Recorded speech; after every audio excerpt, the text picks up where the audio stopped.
Good morning, good morning, good morning, good morning, good morning. Let me get in here. Let me get rid of this intro. Kill the intro, kill the intro. There we go. What's going on? Zedra, good morning. How you feeling? How you feeling? Charmaine, good morning, good morning. How you feeling?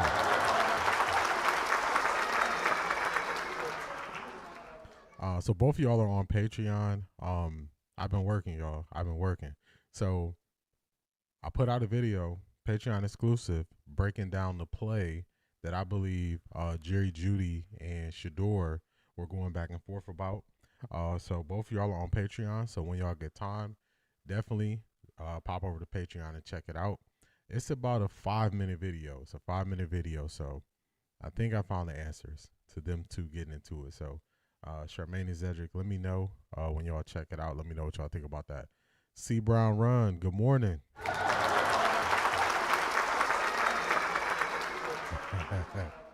Spiritual War Exposed, what's going on? Good morning. What's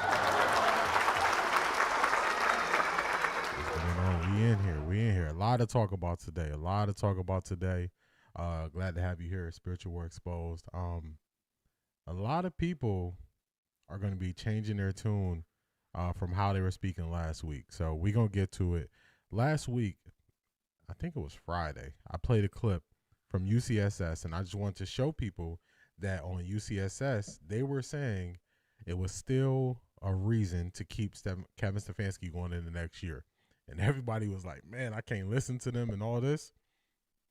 But in the end, when we got to the end of the clip, they said they would keep Kevin Stefanski. Last week, they wanted Stefanski. You think they're going to say they want him fired now? So, we going to see. We going to talk about it. R. Jizzle, what's going on? Good morning.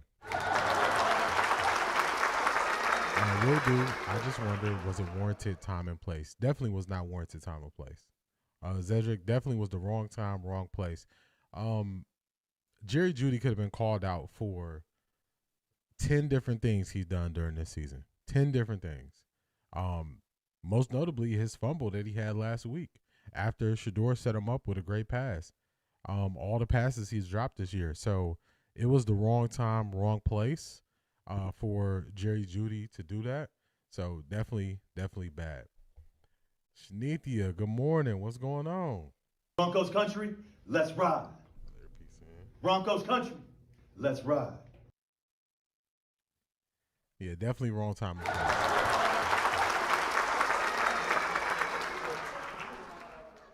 Shanithia, I was letting them know you're also on Patreon. Did a Patreon exclusive this morning. Given my reasons why I believe Shedeur and Jerry Jeudy got into it, I also use game film. So nobody is really using game film to break it down.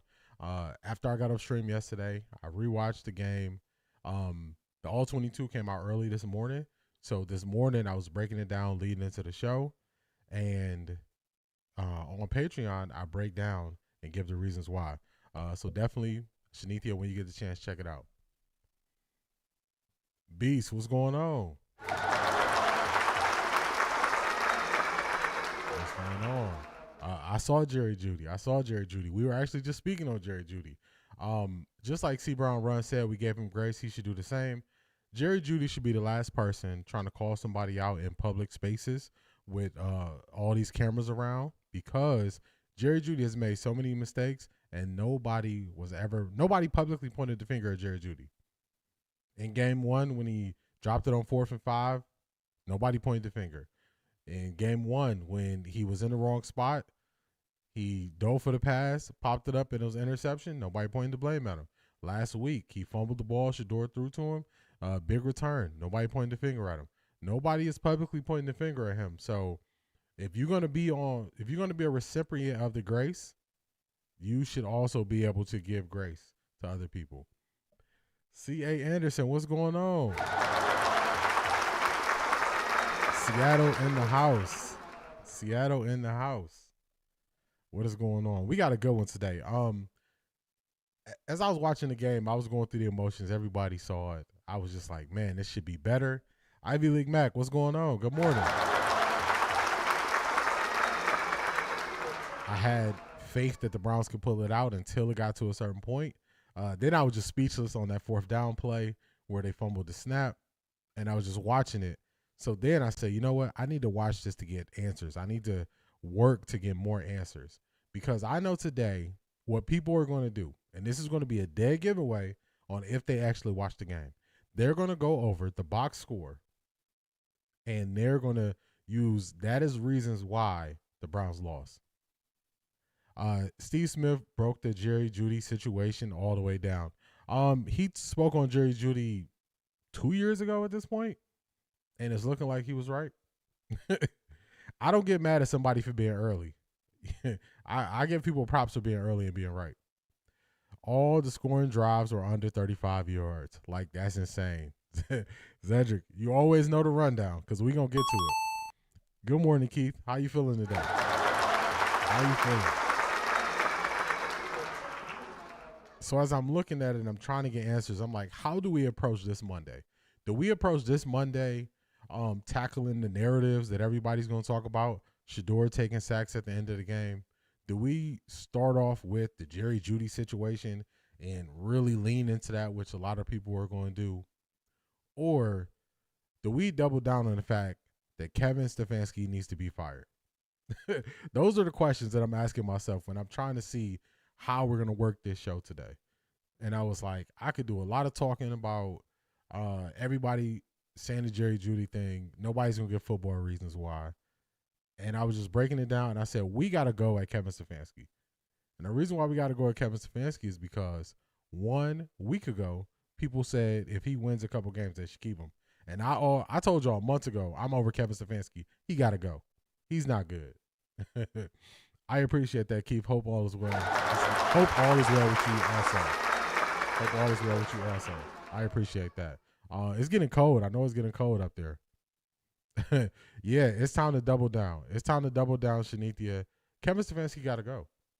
Now, if you are a regular watcher of the watch parties, there are multiple times in every game where I call out in real time Kevin Stefanski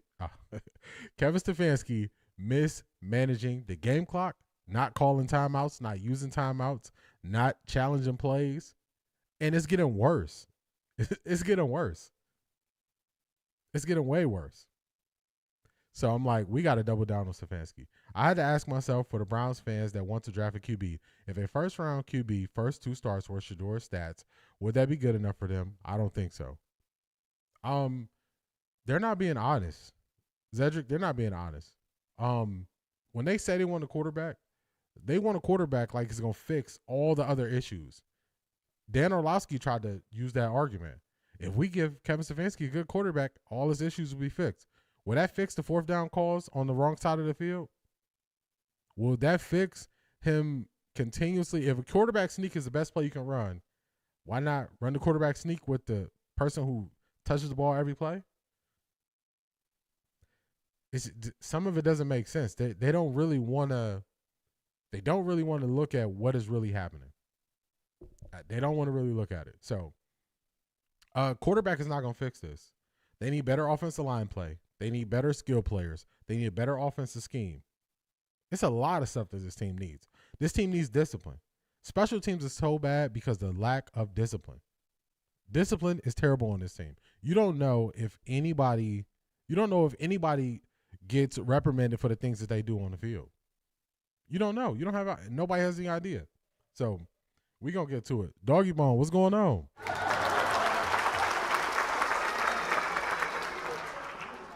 Jerry is the personification of bully, big bully. Even when he was right, he was wrong. The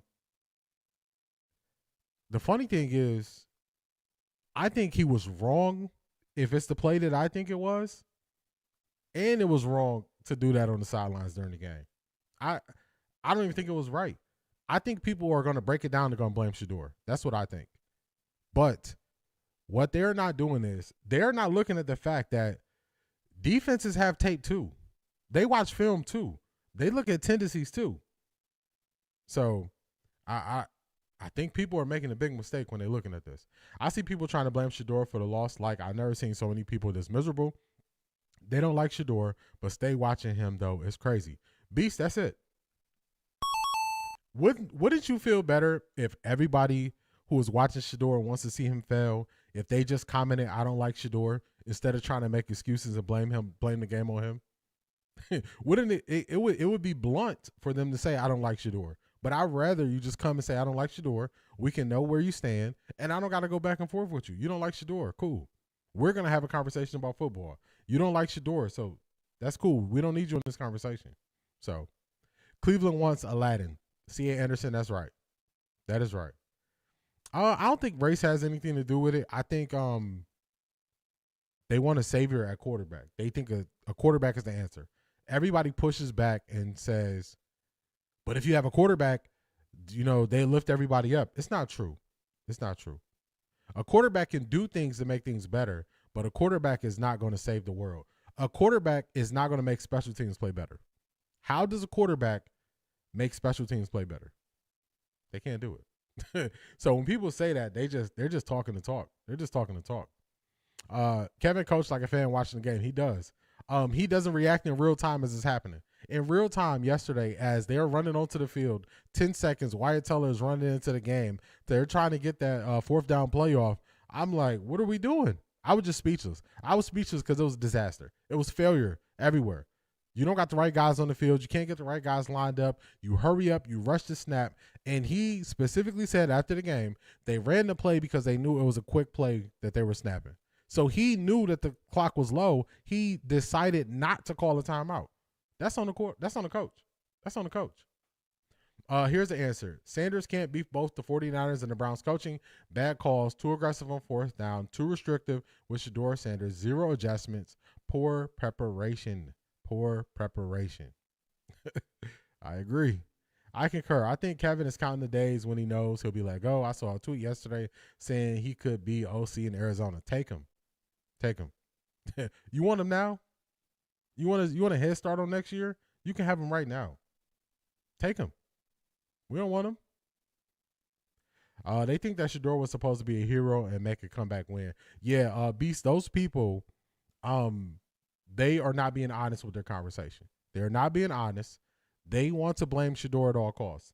That's the reason why I don't really do the back and forth thing on X. I don't do the back and forth thing on X because I know people there just to argue. If you're there to argue, I'm not wasting time on you. I ain't doing it. They already blaming Shedeur Sanders. Yeah. During the game, somebody asked me, do I think they were going to blame Shedeur? And I said yes. And just because they're going to blame Shedeur does not mean Shedeur is the reason. They blame Shedeur for everything. So them blaming Shedeur now, this is what you take away from the people blaming Shedeur for this game. They don't like Shedeur, and they are not willing to have an honest conversation about football. So I'm not going to give them the attention. I'm just going to keep it moving. Kevin Stefanski have plenty of young talent on the offense to win, but he is a terrible coach. Jerry Jeudy thinks he's Jerry Rice. He needs to be on the pine. That comes to coaching, and they don't just bench guys. They don't show public discipline, and guys keep getting away with stuff. That's why this is an undisciplined team. This is an undisciplined team. And just not having discipline doesn't always lead to penalties. Sometimes the lack of discipline leads to your special teams giving up all these returns. I got you, Doggy Bone. I don't know why my bot got you there, but I got you. I'm gonna read your comment. So undisciplined shows up in different ways. Kevin Stefanski effectively benched Wyatt Teller yesterday. Instead of benching Wyatt Teller for the first quarter or benching him for the game and letting the other guard play, he is doing the rotation thing. Wyatt Teller's still going to start, but they're going to run him on and off the field in between. That's his way of doing discipline because Wyatt Teller was really bad last week.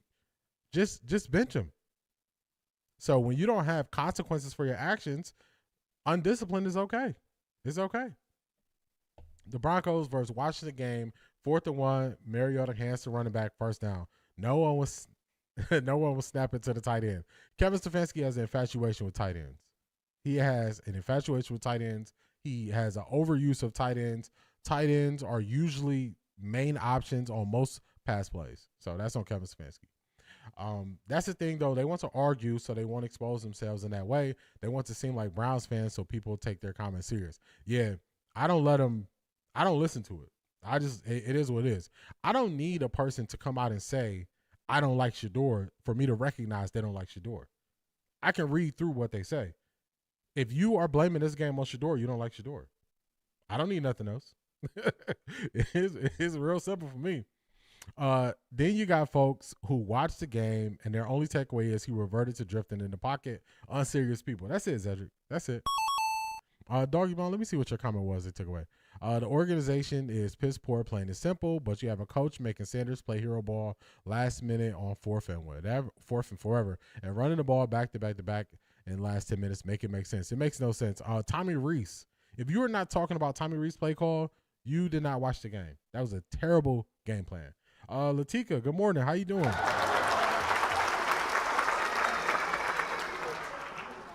Latika, just kind of this opening monologue, just going over what we're going to talk about, pointing out the fact that people just don't like Shedeur and they're trying to disguise it other ways. We see through it. And then I was looking at what I was going to speak on today. So a lot of different things I could speak on, but we're going to Kevin Stefanski. We're going to Tommy Reese. We're breaking down the key plays to the game when the game was lost. And that's what we're going to do. We're not going to go to the Shedeur. It's 3rd and 16. It's 4th and 16, 4th and 21, something ridiculous like that. I don't care what happens on that play. They're down 3 scores. It's the last drive. I don't care. Those plays might as well be nothing. I don't care if Shedeur stepped back and kneeled the ball. I don't care. That means nothing. That had no.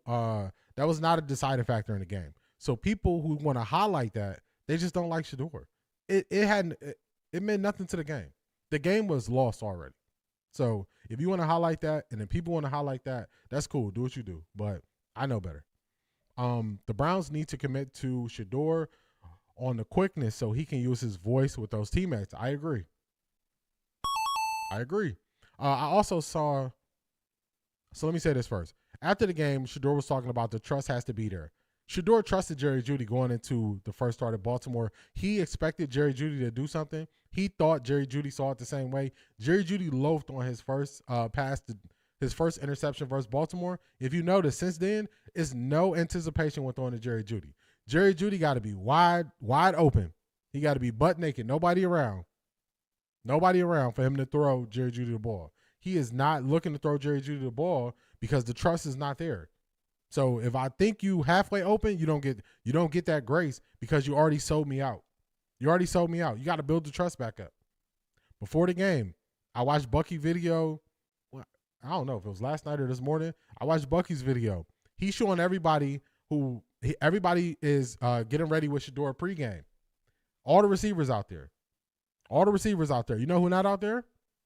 I'll let y'all answer. All the receivers out there, Shedeur's throwing to him pregame. Still working on timing, still trying to get it down. Guess who wasn't out there pregame? I'm going to let y'all guess. The play calling is high school. Tommy even said that Wildcat players from high school. The Browns need new coaches, period. That's it. They do.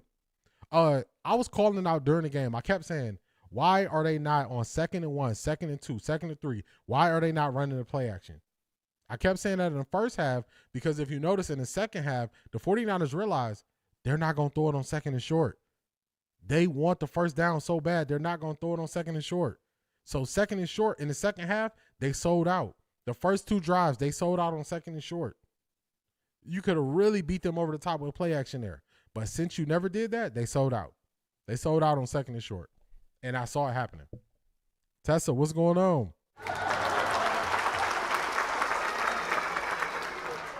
Jeudy is not a serious wide receiver.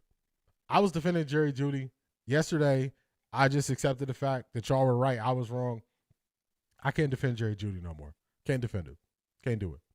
Jerry Jeudy was the receiver who was not out there warming up with the guys pregame. Jerry Jeudy was not out there.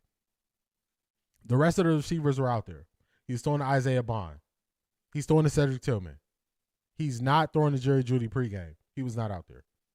So they got a lot of ground to make up. You can't anticipate throwing to Jerry Jeudy when you don't know where he's going to be at.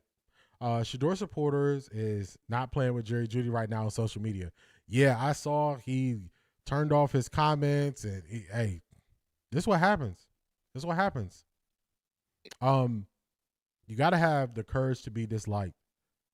And I'm okay if people disagree with me. I'm okay if people say stuff in the comments. I don't care. It's not going to make me turn my comments off. I don't even, y'all know something funny? I don't even have notifications on. So my X account, I don't even have X on either one of my phones. I don't have TikTok notifications on. I don't have Instagram notifications on. So you can blow my comments up. I probably won't see it. I got to go into one of my phones to open up comments. So those people commenting not going to get to me. Not going to get to me. No, Judy. He even mentioned players practicing one way and executed differently in the game. That's not discipline. There you go. So when I said Shedeur said he learns through actually doing the thing, if you don't give him reps, you're hindering his growth. If he needs to trust you to anticipate where you're going to be, and then you're not taking any extra reps on him, and he don't trust you, it is what it is. It is what it is. So he was probably warming up with Dylan. He might have been. I don't know why he would like Dylan Gabriel. Dylan Gabriel threw one pass, one hospital ball. So Dylan Gabriel, I wouldn't, if I was a receiver, I wouldn't have my faith in Dylan Gabriel. I'll tell you that much. I tell you that much. That's not who I would have my faith in. Not him. The coaching and play calling is too restrictive, unimaginative, and just dumb at times. Shedeur cannot overcome that. He cannot Ivy League Mac. Jerry needs to be with them early mornings when Shedeur is out there with all the other wide receivers. I agree. Hey, they tearing Jerry to shreds. That's hey. That's on him. That's on Jerry Jeudy. I defended Jerry Jeudy a week ago. I defended him early in the game yesterday. It got to a point before I even saw the sideline thing. I said, I can't defend him no more. So whatever comes his way, comes his way. Let me show y'all something real quick. Let me show y'all something.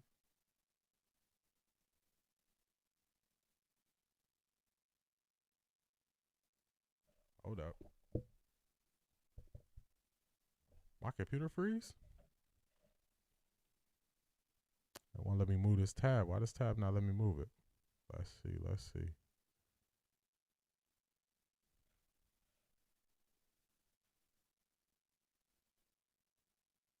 Hold on, let me do a sound effect. Make sure I'm still live. All right, we still live, so I'm still live.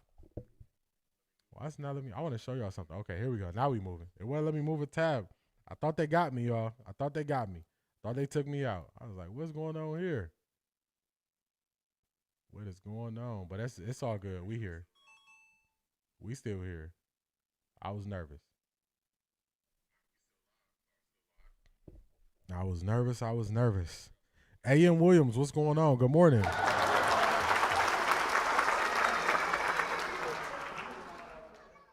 Jerry Jeudy is not trustworthy. He has not been playing well lately, not just yesterday. Yeah, I can't defend him no more. Dylan makes Jerry look good when Jerry been dropping passes. I mean, if they say Jerry needs to attend to Hungry Dogs, he does. DG 1 pass, 0 yards. It was crazy. They've renamed him Jerry Judas. Oh, my goodness. They going in on him. Live gratefully. What's going on?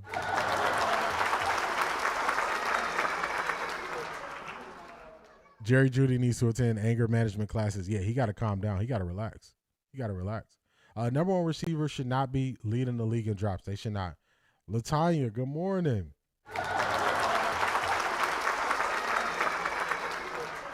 C.A. Anderson, they did. DG was out there for one play. They booed him. Then he was acting weird to get off the field. It was crazy.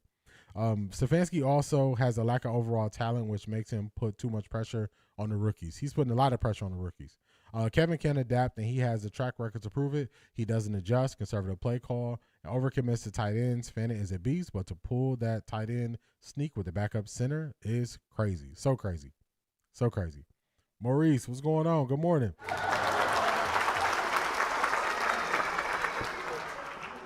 I got a little snippet for y'all before we really get into it. This is a little snippet, just something I was working on this morning.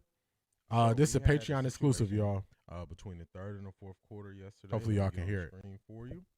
We had a situation between the third and the fourth quarter yesterday between Shedeur Sanders and Jerry Jeudy. It is the talk. It is what everyone is speaking about. I believe I found out what happened. and I got some answers for you. So to show you the answers, I got to take you back to 2 weeks ago. 2 weeks ago, towards the end of the game versus Baltimore, as the Browns were driving upfield. That's just a little snippet of Patreon. I know people are asking, what is Patreon? Patreon is a medium that you can use to stay in contact with your supporters. So you can direct message over there. I can put up new videos. I can put up unreleased content. Something I did this morning, just going more in depth into what happened on that play between Shedeur and Jerry Jeudy. So if you were interested, or if you want to take your support to the next level, tap into the Patreon. Very different times throughout the stream, my bot will put the Patreon link in there. So I was breaking that down early this morning on Jerry Jeudy, early. But the real thing that happened in this game is special teams was horrendous. That's what really happened. Special teams was just garbage, and that is something that's been happening a lot lately. So let's get to what really happened in this game. I had some screenshots for y'all. I got some key plays that I'm looking at. Key plays. Hey, they got Steve Smith meme in his comment for Jerry. Only the stronger survive. Only the stronger survive. Only the stronger survive. That's what I'm gonna say. You can't go out here and show people up and think it's not gonna get to you. You can't do that. They're gonna be at your neck. I've seen zero evidence for why people think Kevin Stefanski is a smart/talented coach. Kevin Stefanski came from the Gary Kubiak tree, but he does not run that style of offense anymore. Kevin Stefanski's offense is a hodgepodge of a bunch of different offenses based on all the changes they've made, and is no consistency. So when you watch that game yesterday, you watched the San Francisco 49ers build things up and layer to the next play call they were going to make. So they kept running. They were putting their fullback Juszczyk all over the place. They were putting him all over the place. And C.A. Anderson getting ready for work, but we appreciate you. We appreciate you. Oh my God! Wow!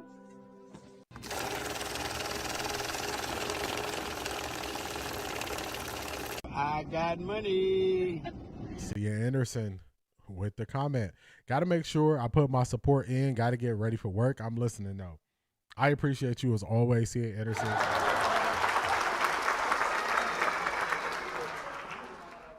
I appreciate you for all your support, always showing up. Hope you have a wonderful day at work today on this Monday. So I appreciate all your support. Thank you for that. Thank you. I appreciate you. Rex Ryan even said they had conservative play calling. I thought that was crazy. Think about this. A month ago, Rex Ryan was the ops. Now the ops it's so bad the ops are on your side. How bad does it have to be? It's very bad. So that's what it is. But if you look at what the 49ers did, they layered their game plan. Hold on, let me get Clyde. Morning. Thank you, Jerry. Your attack allowed us to see Shedeur leadership quality. Shedeur stood up and was ready to throw. Your teammates see that in Shedeur and will snap. I agree. You saw the lineman got in front of him. Good morning, Clyde. You see Ethan Poachers got in front of him. Ethan Poachers got in front of him. Got right in front of him. So the 49ers, they have a well-established offensive system. They build upon what they're doing. So they were stretching the Browns defense, making sure the Browns had to defend the whole field. They made sure they had to defend the whole field. Then they play actioned off of it. Then everything they did was set up the next play.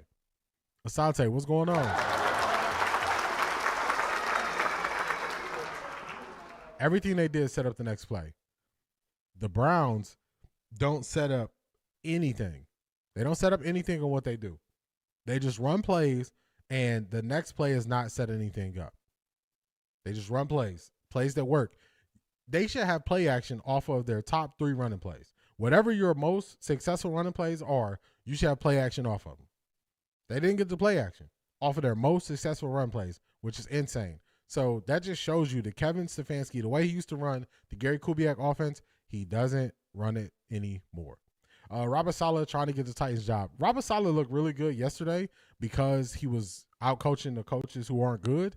But The 49ers defense hasn't been good this year. So it looked good against the coaches he was going against, but he ain't been good, y'all. He ain't been good. This is the first play that I think changed the game. Right up on the screen, you see here a screenshot. This is the punt return for 66 yards that got them in the red zone. Not being able to defend special teams returns is terrible. Special team coach needs to go. And if you are Kevin Stefanski and you are unwilling to get rid of the special teams coach, you got to go with them. You got to go with them. This cannot keep happening. There should not be another week where we're speaking on special teams giving up these big plays.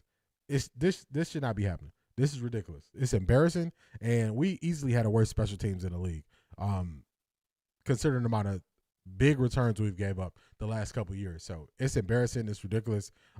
If you don't want to get rid of them, you got to go with them. You got to go with them. So that's how I feel about the special teams. Let me hit some of y'all comments before I get to the next play that really impacted this game. They're vulnerable to the same things they do. They are. Watch the last 3 games from the 49ers. They do a lot of screens, runs, and bring defense up to throw over them. It's all with purpose. That's exactly it. Toolman, that's what I'm calling for the Browns to add to their game. It's the most logical next step in the evolution of the offense. They ran screen plays. I mean, they ran bootlegs last week. Only for this week, the bootlegs, they fell out of the playbook. They were nowhere to be found. Nowhere to be found. So they made it harder on themselves. And that's poor planning. Poor planning, poor preparation. Judy has to adjust to the ball. I don't see that. Plus, the play calling has to change and open up more. I agree. When the defense doesn't bite, they make mistakes. Our defense, but did it develop? No purpose, no goal. That's it. If you ask yourself, what did the Browns offense want to attack versus the 49ers? Nobody can tell me. Were you attacking the perimeter? Were you attacking the linebackers in coverage? Were you attacking a certain DB? Were you attacking a safety? Nobody can tell you what the Browns offense was trying to attack. That's a problem. It's a problem. The Browns set up the Wildcat. Well, that's all they got. Ivy League Mac, that's all they got.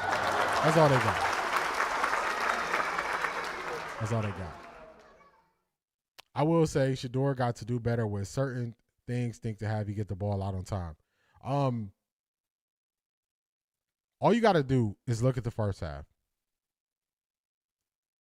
Look at Shedeur in the first half when the game was close to one-score game. In the second half, they didn't build off of anything they did in the first half.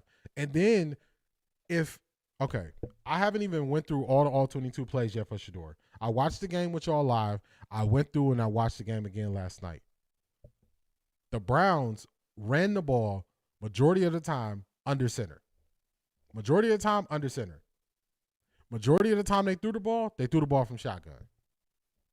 If I watched this 2 times without taking any notes, without writing nothing down, you think the 49ers didn't know that was a tendency that they had?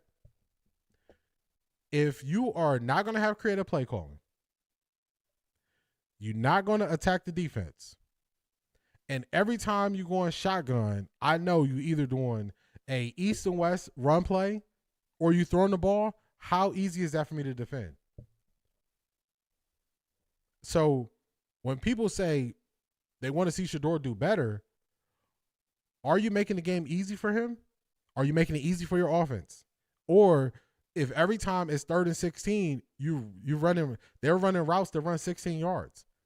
And then people say he's holding the ball too long. You're not going to get all of those things settled if you continue to do it this way. You're not going to get it all settled. I'm going to tell you this. I don't think this is you specifically, Beast, but people want to just throw in there Shedeur holds the ball too long without taking down and distance into consideration. You have to take that into consideration. If you're not going to take that into consideration, we can't really have a conversation about holding the ball too long if you're not talking about down and distance. You got to talk about it. Oh my God! Wow!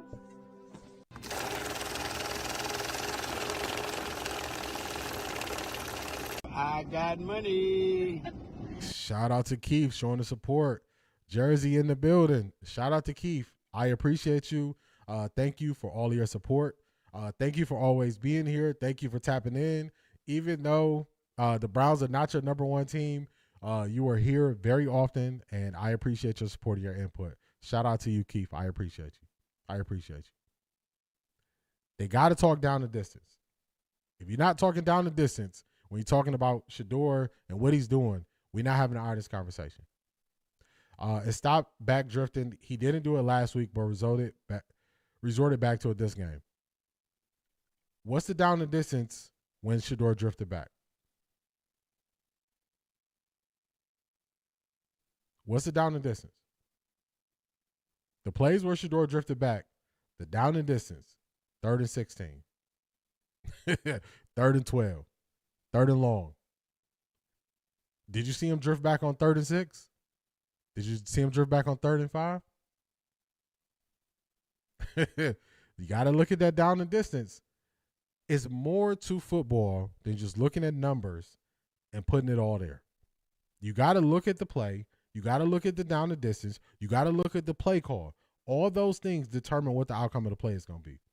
If it's 3rd and 16 and you're down by 3 scores, I don't care if you drift back to extend the play. If it's 4th down and you're running around trying to make a play, 4th and 21, 4th and 16, and you try to make a play, do I care how long it takes you to throw the ball? I don't care.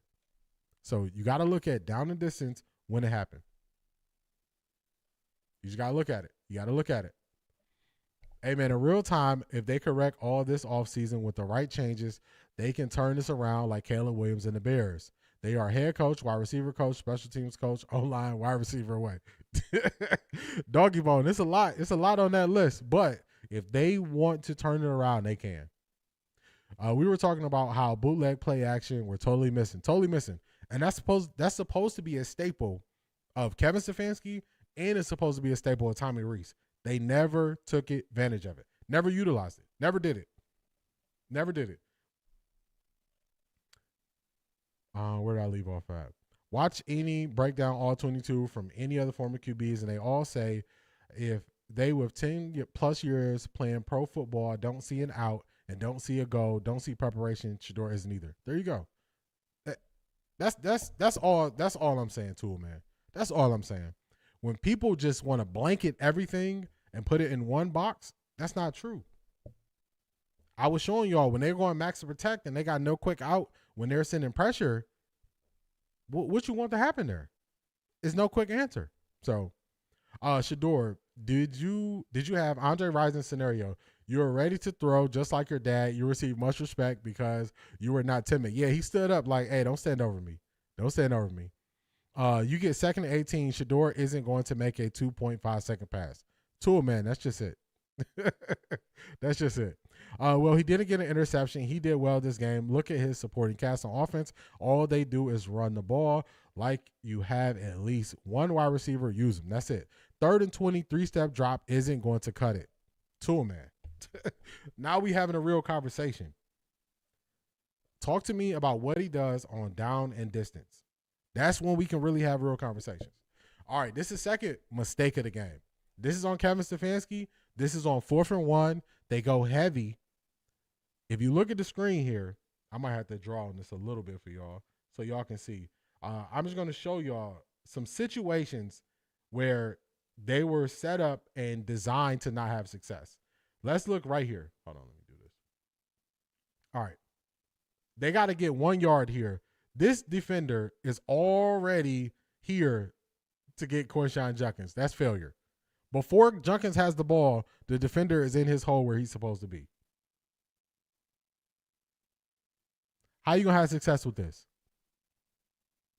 You can't have success that way. You're not going to have success that way. Success is not going to come from that. It's not going to come from it. I'm so tired of these fans saying Shedeur is drifting. He has 3 rookies at the O-line, and y'all only regurgitate what y'all hear from the talking heads. He won't drift if he had adequate line. Speaking of the Bears, their head coach, Rook, took off his shirt and flexed to hype up his team. I got that. I got that waiting. That was one of the things I wanted to show, but this game was so bad. I was like, I don't even have to show y'all how other teams are bought in with their head coach, and the Browns are not bought in to Kevin Stefanski. I got that bookmarked on X. That was one of the things I had waiting. That was one of the things I had waiting. Play action, throw over the defense. Exactly. You got to do it. You got to take that step. Next big play. Or actually, this is showing y'all when he got the ball. When he got the ball, where's he supposed to go? 2 Browns players land on the ground right here. Left guard, left tackle, both got beat, land on the ground. 2 defenders here when Quinshon got the ball, took 1 step. Failure. It was never going to work, y'all. It was never going to work. You didn't fool them. They knew what was coming. Keys to the game. This is a play everybody is breaking down saying Shedeur missed the opportunity. You got a guy right on his face. You got a guy right on his face right here. Right in his face, y'all. Right in his face. Only thing he has on this 3rd and long is he has a check down right here. That's what he has. But he don't even have an opportunity to throw the ball to the check down. So I'm showing y'all these are key situations where you run into problems. Because I know what happens. People watch the game. People form an opinion on the game. They don't go watch the all 22. They don't rewatch the game. They start speaking on the game. How many plays I showed y'all before we got to this play that influenced the game? Let's go to the next one. This is that 4th and 1 on the wrong side of the field. They're snapping the ball to a rookie tight end. Ball's going to hit the ground. Is this on Shedeur? Short field. Another short field. Is this on Shedeur? Now, they've been setting everything up, y'all. The whole game, they've been setting everything up. They use Christian McCaffrey so much. Both of these defenders, Miles and Diabate, bite. They both bite on the play. The problem is Purdy pulls it out. He runs in for the touchdown. That's the problem. He runs it in. He runs right around them for the touchdown. So it's a lot of things that's happening in this game that don't really lead to Shedeur. We can get to Shedeur, but the failures happened before we got there. They happened before we got there. It's another one. Gage Larvidan. I think he's trying. He's trying to do his best. I don't think he intentionally dropped the ball, but he put the ball on the ground. Put the ball on the ground. Another short field for the 49ers. Another short field. So we got, I thought I had one more special teams play in here where Corley was on the sideline and he caught the ball. I thought I put it in there. I might have missed it. But 3 special teams failures. The defense being fooled on this play. This is before we get to the offense. Before we get to the Shedeur's, he's running backwards. Before we get to all those things. There's so many other things that happen that cause the Browns to lose this game. So many other things. I would start picking up from the practice squad around the league, see if we can improve the line in some way. Yeah, you got to do something. Yeah, man. What was Caleb critique last year? Drifting, holding the ball. The Bears invested him. Got Ben Johnson. Dumped money in the O-line. This rookie class has so much potential. There you go. They wrote off Caleb Williams. They wrote him off. Look at the Bears now. They wrote him off. Said he was a bust. Exact same critiques as Shedeur. Exact same critiques. Look at him now. May as well get Tim Tebow back in the league and run the Wildcat all game. I mean, if that's what you want to do, you want a fullback who ain't going to throw the ball, get Tim Tebow. Because that's what they're running. It's bad, y'all. It's bad. It was play causing. I don't care what no one says. Thank you. If we had to rank it, this is how I would rate what happened in this game. The first thing I would say is special teams disaster was the biggest impact on the Browns losing the game. Special teams first. That's number 1. Number 2, putting your defense in bad situations, short fields. Let's look at it. 49ers first touchdown drive, 6 plays, 16 yards. Field goal, 6 plays, 58 yards. 9 plays, 32 yards. 6 plays, 18 yards. 9 plays, 29 yards. They never had a drive for a touchdown longer than 32 yards. 32 yards, y'all. Short field. You think Shedeur going to be starting next year? I do think he's going to start next year because it's only 2 quarterbacks that anybody wants, and I don't think the Browns are going to have the number 1 overall pick. So, I think he's going to start.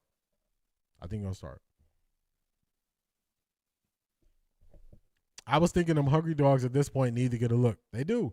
The people who want to go out there and play. Why not Earl Campbell and the Wishbone? Facts. Let's just run a triple option. Why not run a triple option? At this point, Browns just playing bad football, bad play calling, can't blame decision making when it's on the coaching staff. That's it. They want a miracle from Shedeur. And I just wanted to show y'all all the things that happened wrong, all the things that went bad. All this stuff went bad before we get to what happened with Shedeur. All this stuff happened first. The play call that they are critiquing from Shedeur is when the game is out of hand. It's a 3-score game. You can't move the ball. The game is out of hand, and they want to start critiquing Shedeur. What are we doing? Zedrick was here. Zedrick, remember when I said I want to see what happens the second and third quarter? That's going to tell the story of the game on offense. Second and third quarter, they couldn't move the ball. They couldn't move it. Everybody's seen that. Caden Davis sitting on the practice squad, but he caught those dots from Shedeur against the Panthers. Yes, and timing. The time is not there. If you had a good coach, you would try new guys. You wouldn't just say, we paid Jerry Jeudy, so he got to play. You would say, you know what? All the mistakes Jerry Jeudy made early in the season, he would have been getting benched and somebody else would have started in his place early in the season. Maybe he wouldn't be making these mistakes now. But since you never discipline him for how he's not performing, he's still going out there doing the same thing. Same thing. Do you think we need a veteran wide receiver because drop past Jeudy ain't it? I think the Browns definitely need a veteran wide receiver. They definitely do. They need one vet to run the room. I don't care if this vet is not the fastest receiver. I want the ultimate professional receiver. When you got a young team like this, you need ultimate professionals to lead those rooms. You need it. Even in the running back room, I want Jerome Ford going. I want a vet.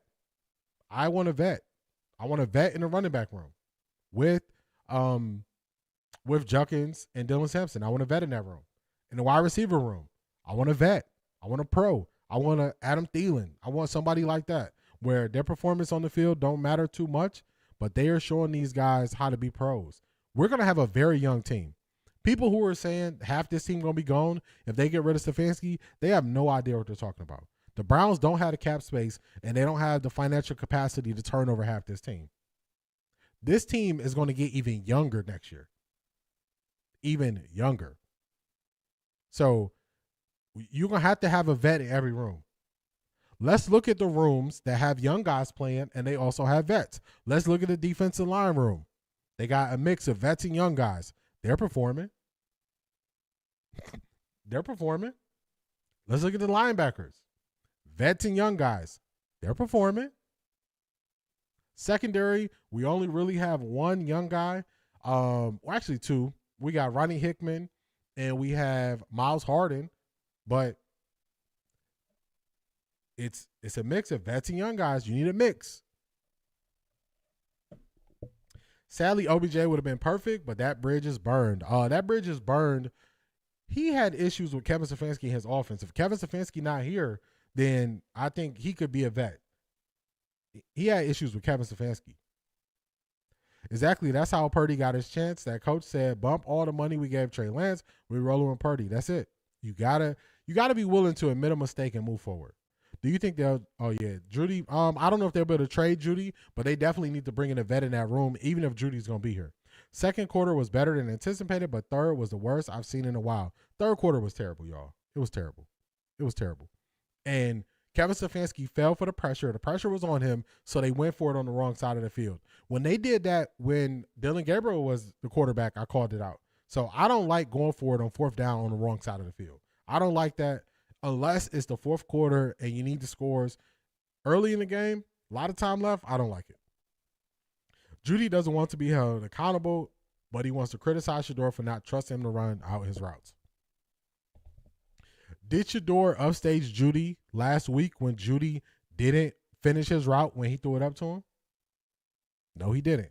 Did he upstage Cedric Tillman when he stopped running his route when he threw it up to him? No, he didn't. They should have grace. They should have grace because everybody's affording them grace. Everybody is. Nobody is, putting them out there when they're not performing. So they should have grace. Don't judge them now, Low. Put the Eagles players are a good mix. Yeah. Eagles, they always mix. They always mix young and old. Vets and young. Maya, what's going on?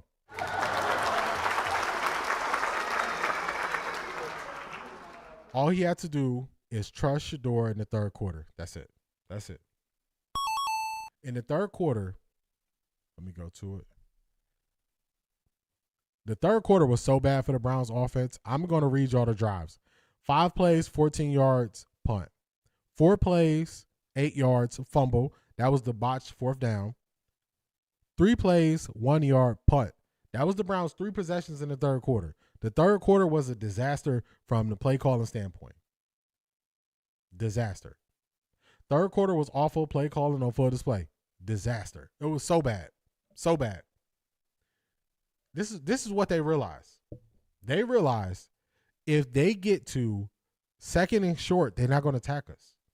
That's why I was saying attack, attack, attack. You got to attack here. You got to attack. They refused to attack. And the 49ers got wind of it. 49ers got wind of it. So that's what happened. I've been talking y'all ears off 54 minutes. We are going to listen to Skip and his assessment on it. Y'all, his name is Drop Pass Judy. That's what they were calling him before he shut his comments out. They had his neck. He had to turn the comments off. He had to turn them off. I've been talking y'all ears off. Let's listen to somebody else. Let's see how Skip viewed yesterday's game. Let's go, Skip. How many times Shedeur threw the ball in the second half? I think he started throwing the ball in the fourth quarter. Let me look at it before we get to Skip.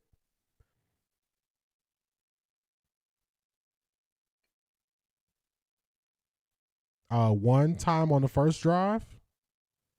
Hold on, let me see. On the first drive, I'm counting 2 pass attempts. The third drive,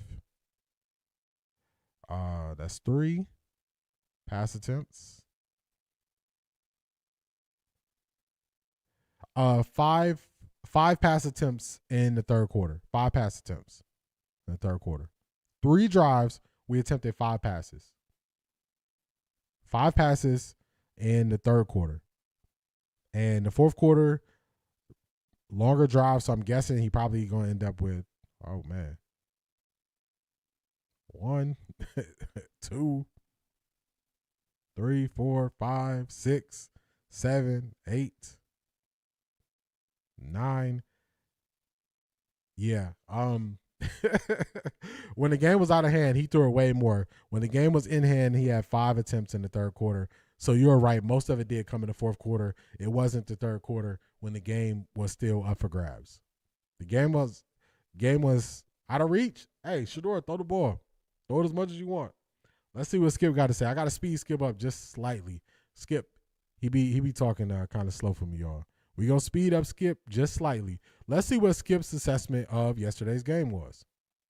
Only his second NFL game. And I realized that in Cleveland, the winds were swirling reportedly between 30 and up to 50 miles an hour. And I realized that Shedeur right away lost his starting center and then was down his center, right guard, and right tackle. I get that. And he was up against a suddenly hot 49ers team featuring a defensive coordinator in Robert Saleh, who's top 5 defensive mind in pro football. I get all that. But at some point, I guess it's going to have to come from the owner, Jimmy Haslam. Kevin Stefanski is going to have to take the training wheels off Shedeur Sanders. At some point, you need to free him from the bassinet that they've locked him in. Yeah, he's an NFL baby, but the kid's got game. He's got flair. He's got swagger. He's got charisma. You have to let Shedeur be Shedeur because that game was winnable. I know the final score was 26-8 San Francisco, but late in the first half, it was 8-7 Shedeur's team. And in the third quarter, mid-third quarter, it was still only 10-8 San Francisco. And look what starts happening. The whole first half, in part because of the wind, I get it. but Shedeur's 75% of the plays were under center. So he's taking it under center and he's turning, and this just drives me crazy. This show ball handoff where you just show the ball, you just show everybody, here's the ball, and I'm going to hand it to Judkins. Again, they almost had 100 yards rushing. Marie, what's going on? You about to lose your job. You about to lose your job. Good morning, good morning. Good morning, Marie. Just listening to Skip Bayless give his assessment. Skip, he agrees. He sees what we all see. They got to open up the playbook. The criticism on Shedeur is so unrealistic based on the Browns' lack of development of him as a QB. Kevin Stefanski stated repeatedly that Shedeur Sanders was not his priority. Kevin Stefanski was focused on DG. So true. So true. Another reason why Stefanski has to go, because he looked at Dillon Gabriel and Shedeur and said, I can win with Dillon Gabriel. I can't win with Shedeur. You got to be fired just for that alone. Just that one decision. Skip said, open the playbook up and take the handcuffs off. I'm with that. It's a fact. He's right. He's right. He's right. By halftime, Judkins and Dylan Sampson are stud kids. They got game. They were playing so hard for Shedeur. Everybody was fighting hard for extra yards for Shedeur. He was lifting the team. He was inspiring. He was igniting. He was detonating. Everybody was, we got a real one now. We got, as Shedeur said, I'm who you've been looking for all these years. And he is. And he showed you several flashes of that today. But I'll give you this. Early on, the wind is howling, spinning, tornadoing. It's just, you could hear when the ref would turn on his microphone. It was rough. It didn't even show on TV how rough it was to throw a football. But right away, there's a 3rd and 3 play. Shedeur drops back and says, no, I'm not going to take the first down. He had a shot for a first down. Judy broke open deep. Again, you're throwing it against the wind, into the wind, and Shedeur threw a rocket that he got up on top of and made it spin and cut through the wind, and the ball into the wind this way just caught it under the nose, and it just sailed over Judy's head. It's a tough throw. I wish he'd made it because it would have changed the whole tone and direction of the game, but he didn't. He missed him high, and here we went. So they're down 7-0, predictably at this point. Defense is playing very well, but they always play well, and they just took Christian McCaffrey, the cinch first ballot Hall of Fame. I'll add this. If Jerry Jeudy was upset about the overthrow, I would give Jerry Jeudy a little bit of grace. But at the point when Jerry Jeudy was upset, the defense was baiting Shedeur. They were baiting Shedeur to make that throw. They were waiting for it. They watched film too. So if he was mad about that, I understand. But the play that he was mad about, it's crazy. It's crazy that he was that mad about that. He just frustrated with his season, his lack of performance, and based on Kevin Stefanski not showing respect to Shedeur, that's opened the door for people to try to talk to Shedeur crazy. And Jerry Jeudy tried to take that and talk to Shedeur crazy. Shedeur wasn't going for it. So that's on Kevin Stefanski. That's on Kevin Stefanski not showing Shedeur respect. Hopkins might be a good pickup, or Ruggs is about out of prison and wants to make a comeback. I want them to draft at the top of the draft the best offensive tackle. I don't care if it's actually, I don't care the position. I want them to draft the highest rated offensive lineman. Offensive tackle, right, left, right guard, left guard. I don't care. Draft the top rated offensive lineman, and I want the top rated receiver. I would take Jordan Tyson. I would take Carnell Tate. Those are my two preferences, but that's what I want to see at the top of the draft. I don't want to see getting a quarterback, not upgrading this offensive line, not building into it. The way you get better on the offensive line is you got to make the unsexy pick year after year after year. You got to go to the draft and draft the tackle. You got to go to the draft and draft the guard at the beginning of the draft. That's what you got to do. That's what I want to see. It's not sexy. It's not going to have people happy and excited when you take the tackle, but that's what you got to do. That's what you got to do. You don't have a choice. Let's get back to Skip. Stop. took him out of the game because C-Mac went 20 times for 53 yards. So he was no factor, no big threat. But the point is, they're down 7-0. They move the ball all the way down to San Francisco's 20, where they face a 4th and 1. And here we go again. Shedeur, you gotta listen. He is. Best tackle, center, or guard. Yeah, just the best offensive lineman. My bad, doggy mom. My bot got you, but I got you. They need the center from the Ravens, contract year. Jackson Powers from the Raiders. Brian Flores, head coach. Byron Leftwich for OC. Larry Fitz for wide receiver coach. Draft Tate. Moaga. Is that the offensive lineman from Utah? Wide receiver Harbaugh and O-line Seaton. I think Seaton got one more year. I don't think he can come out yet. I don't mind this. I don't mind this at all. Doggy Bone, that's a plan. I can get behind that. I can get behind that. Have you ever seen Judy or Tillman sell out on a thrown ball or lay out for a catch, jump to make a catch? Both guys are third string type talent. No, they don't do that. They don't do that. It's crazy. Tillman is a big wide receiver. You never see him jump to attack the ball. And Judy, I never seen Judy. I only seen Judy dive for the pass from Joe Flacco. I don't recall him diving any other time after that. I don't recall. I could be wrong, but just it don't come to me quickly of him diving for a pass or them laying out for a pass. I don't see it. Is mobile. Trust me on this. I'm not saying he's got his papa's legs. I'm not saying he's a chip off that block of Dion, one of the fastest people with a football in his arm I ever saw. Greatest cornerback ever, times 2. But Shedeur can move. At Colorado, they would call draws for him, red zone draws. They would let him run the read option. They would let him keep. When he escaped, he can move. I'm not saying he's a speed demon, but he has athletic ability, shiftiness, where he can make you miss. Well, you have to let him ignite the offense by making a play. You saw what happened with Brock Purdy. They had a 3rd and goal down on, maybe the 2 or 3 yard line, and they let Brock Purdy run the fake handoff keep for the touchdown. Shedeur is highly capable of that. So what do on 4th and 1? They run the most predictable play in the history of plays. They just say, here, Judkins, we're going to run it right up the middle. And he's got the backup center in. That's a problem. And the center and guard whiff, and Judkins gets blown up for -1. Well, you come away with no points, down 7-0. It's 3 minutes left in the first quarter. And I'm like, these are momentum plays. You got to figure that one out. You got to put the ball in Shedeur's hands. Let him roll it.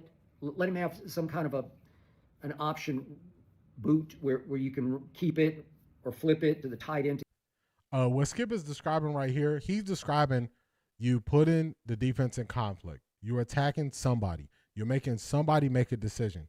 When you play defense against offensive lineman from Miami, when you put a defender in conflict, they got to think. They have to think about what they're doing. And Oh my God! Wow!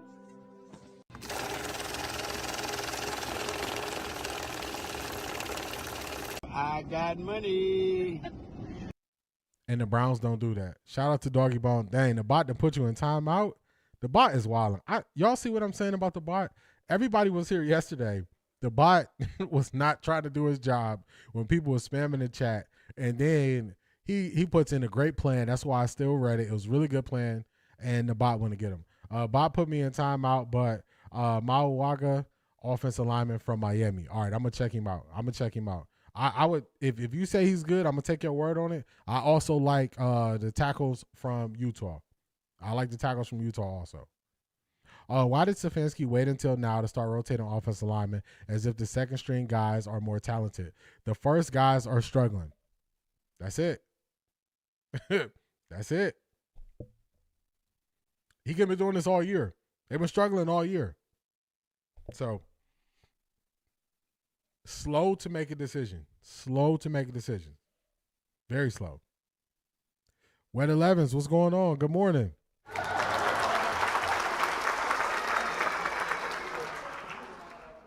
Good morning. Welcome in. He's just slow to make a decision. My two issues with how Kevin Stefanski makes decisions is he's either very slow to make a decision or he goes with the no decision. But to me, I look at no decision as a decision. So when you don't want to fire your special teams coordinator and you just going to ride it out to the end of the year, that's no decision. That's a poor decision to me. That's a poor decision to me. So Kevin Stefanski, his decision making, I can't get with it. I cannot get with it. Can't do it, y'all. That's why I showed y'all last week when people on UCSS was saying, hey, they win a couple games here. We got to keep Kevin Stefanski. I'm like, no, you don't. Keep him where? Keep him where? Hey, let him go wherever he want to go. Wherever he want to go. He's free to go. But y'all hear Skip.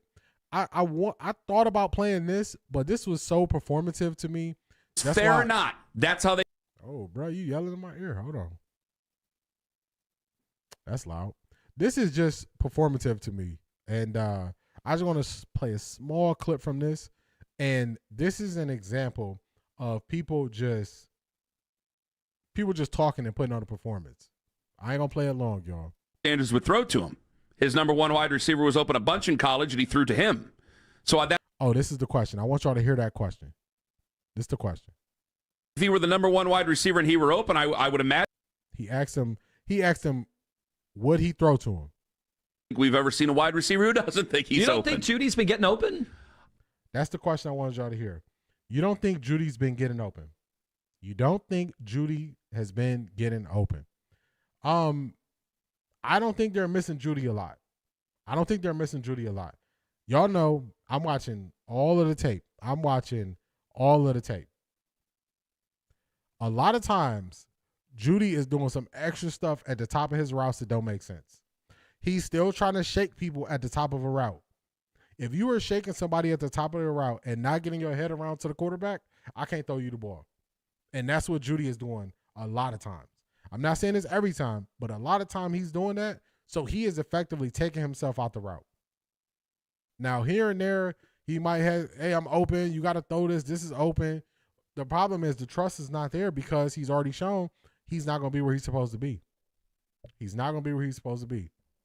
So I wanted to play that for y'all because they're going to have some fake outrage on 92.3 The Fan. They're going to, it don't matter about change and all that stuff. And I was like, I ain't even going to waste my time, but I wanted y'all to hear that one question. Has Judy been open? That's the only thing I wanted y'all to hear. I wish they would press Kevin today. Yeah, they got to, but he's not going to say nothing. Both Judy and Tillman need to go. So early in the year, it was people saying Judy's good. Tillman was good. And I said, watching the film, Tillman is a small tight end. He's a small tight end. He doesn't get open. He doesn't have separation. He's better blocking. That's what I said about Tillman. He don't get open. No separation. He's a small tight end. Myles Garrett said during his postgame as a leader, despite him being a rookie, Shedeur needs to speak his mind when he needs with his players in years 1 to 3, not verbatim. Yes, I remember that. He said the vets will allow you to have that role and take it over so you can speak more and you can say what's going on. So, yes, I do remember him saying that. Judy and Tillman play wide receiver like my kids. Clean the kitchen. Shanithia, you know why that's so funny? So, growing up, we would I have 2 brothers and a sister. Growing up, my dad would make a chart of when we were supposed to do what chore. And in the summer, if you went to bed and you left one dish in the sink, you getting woke up that first thing in the morning when my dad going to work. He waking you up. Butt crack of dawn. He waking you up. Go wash that bowl. You like, dang, I got to get up to wash a bowl. That's what they do. That's what they do, Shanithia. They leave that one bowl. Don't take the trash out. That's what they do. They just have to do it. You do it right the first time. You don't got to do it again. It's all performative. These radio show hosts should send Shedeur Christmas cards for all the content. That's a fact. It's a fact. I'm gonna get to y'all comments and then Beast or I think it was Beast or Zedric asked me a good question, and then Wet 11s I got the answer to your question too from Friday. I got y'all. No, Judy hasn't been getting open. I can't blame Shedeur for not trusting him. Judy never looks at the ball. He continues to drop the ball. Get out of here, Judy. Yeah, I agree. Can't go wrong with Utah. Mowa is Samoan. All I know is the Samoan have a chokehold on football, low key, respectfully. Yeah. Doggy ball, I'm right there with you. That insecurity. They're cooking Judy on the internet. Yeah, Judy is he gonna be in hiding all week. He's going to be in hiding all week. He has never seen pressure like this before. He ain't never been pressed like this. Pressed to a different level. This goes to what Maya said about it being performative and them needing to send Shedeur Christmas cards. On Saturday during the Ohio State stream, it was either Beast or Zedric. It was one of y'all. I remember y'all asking me the question, how did ESPN Cleveland look before Shedeur? How did 92.3 The Fan look before Shedeur? Well, 92.3 The Fan just started putting full streams on YouTube. 92.3 The Fan was not even putting their whole stream on YouTube. So that shows you how they were doing. They weren't even using YouTube as an outlet. They were just putting clips on there. When I first started using clips from 92.3 The Fan, they were not putting their whole stream on YouTube. Okay, Zedric, it was Beast. ESPN Cleveland. I went back. I looked at all ESPN Cleveland views. Before Shedeur got here, ESPN Cleveland, the highest view video they had on there was like 13,000. Another one was 7,000. Their views was not like that. Pre-draft, they started talking about Shedeur and Coach Prime. Those were their most viewed videos, and then they just wrote it out with Shedeur since then. So when they want to complain about Shedeur and the views and the attention he brings, he has turned these two YouTube channels into mainstream YouTube. They would not be, nobody would know who Anthony Lama is without Shedeur. Nobody would know who Ken Carman is. Nobody would know Tony Grossi. Nobody would know Rizzo. Nobody would know Mary Kay. So these people aren't being honest when they say they don't want to have a conversation about Shedeur. They love to have a conversation about Shedeur. They love to have it. I say 25% of the time he's open. Yeah, here and there he's open. But it's not like he's open on every play. Isaiah Bond was tracking that ball. He was when Shedeur's arm got hit and he still made the throw. Shedeur throws to the numbers. Shedeur threw the ball to the 20-yard line. Judy slowed at the 25. Commentator said Judy slowed on the route as the Denver Broncos. Yeah, it was some stuff about Judy when the Browns traded for him and they gave him money right away. It was some stuff out there about him. And it was different. Wet 11s said Cam Newton said a lot of first-round QBs are bust. So where are my notes at? Wet 11s was asking me about first-round QBs. So I said, you know what? I'm going to go to the archives. I'm going to get the answer for you. The Browns social media team benefit from Shedeur Sanders' interest too. I totally agree. Totally agree with you there, Maya. Where are my notes at?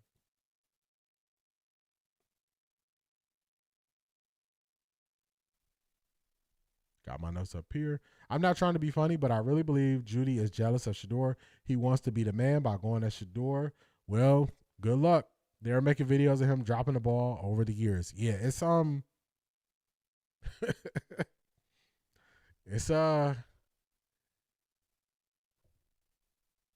what's the saying?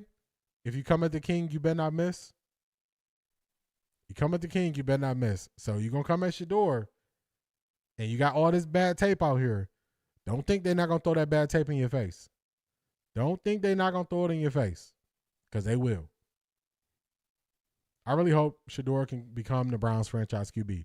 I think he got the opportunity to be, so I think he can. The biggest issue is he needs people who actually believe in him. That's what he needs. He needs people to believe in him. If Shedeur gets people that believes in him, easy work. He could be the franchise QB. They can build around him, build a team around him. He could be good. Let me see. Let me get to Wet 11 answers. I just want to make sure I go to the right year. Okay. So, yeah, he lead the league in drops. Clyde, you're right about that. He does lead the league in drops. So Wet 11 asked me on Friday, based on what Cam Newton said, she asked me, how many quarterbacks drafted in the first round are bust? How many of them are good? So I went back. Oh, Shedeur won the Super Bowl for the Browns. Ohio will shut down for a day for that parade. Ohio. Not just Cleveland. Ohio will shut down for a Cleveland Browns Super Bowl parade. The state will shut down. Bet money, the state will shut down. So I looked this up from 2003, and I'm going to do 2003 to 2023. I'm not going to rank the 2024 quarterbacks drafted in the first round. It's too early for them. But we're going to do that 20-year window. 64 quarterbacks were drafted in the first round since 2003. 28 of the 64 made playoffs or had multiple seasons of success. 15 quarterbacks were drafted first overall. Only 5 of the 15 have had any level of success since 2003. So for them to do anything well, less than 50% of them do well. And only a third of the number one overall picks have any success. So the hit rate is not good. To sum it up, the hit rate is not good. So a QB being drafted in the first round does not just equate to success. So Cam Newton, in that assessment, he was right. He was right. Right on the money. More failures than ones who do well. More failures than ones who do well. What we got next up on the docket, John? What we got next on the docket? Let me swing this around for a second. Do a quick search real quick. Yeah, I told y'all I get the answers. I told y'all I get the answers for you. It's not pretty.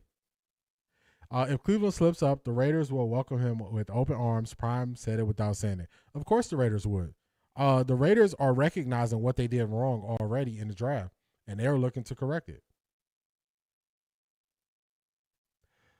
D, we are so in sync. I just left a comment under that Karma Lima video, reading them for filth respectfully. I told them to kiss my grits. They all burn my biscuits. Yeah, they just talking. They're entertainers. They don't want to speak football. They're just saying things to get people riled up. They don't want to talk football. They don't want to talk football. They playing the game. Keith mentioned this earlier. Hopefully Keith is still here. I'm going to show y'all. Let's go here. Keith was speaking on the Bears quarterback situation and how they believe in their coach. They turned it around. Caleb Williams had the same knocks on him as Shedeur, and this is how they're doing. So let me get to it. Let's get this down. Uh-oh. Y'all know how I do with these Chrome tabs. Be fighting for my life with these tabs. Let me get the right tab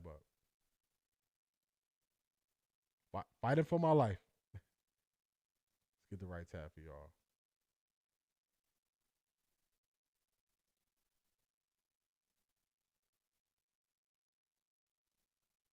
And I have it here. There we go. There we go. Okay, so this is what Keith was speaking on earlier. This is the Chicago Bears reacting to their head coach in the locker room after a win. This is them responding to their coach. Hopefully this don't have music. I don't think it does have music. Make sure y'all can see the coach at the bottom. Did Ben take his shirt off in the celebration? He did take his shirt off. He's a man of the people, let's say that. Yeah. Did Ben take his shirt off in the celebration? He did take his shirt off. That right there, that's buy-in. They believe in this coach. In the offseason, the coach was putting them through it. He had them doing some crazy things. He was pushing Caleb Williams to the brink of failure only to build them up and get them to the next level. And that team is bought in, and they believe in that coach. The Browns do not believe in Kevin Stefanski. Even after a win, they don't believe in him. And it's obvious when you just look at their demeanor, you look at how they interact with them, you look at when he's giving the victory speech, nobody's hyped. Nobody bought in. They all doing the church clap. Y'all know it. You trying not to clap too loud, but you don't want nobody to see that you're not clapping. That is what the Browns do when Kevin Stefanski is speaking. They're not bought in. They're not bought in. We will give Shedeur an extended look, but won't let him do much beyond that to stamp himself. Yes, conundrum. The conundrum is the Browns owner before the season said what? You have to win more than 3 games. 3 games is not going to cut it. You got to win more. That's for Kevin Stefanski. For Andrew Berry, what was the bar for Andrew Berry? Andrew Berry, you got to knock the draft out of the park. One looks like they're holding up their end. One doesn't. Detroit Gemini, what's going on?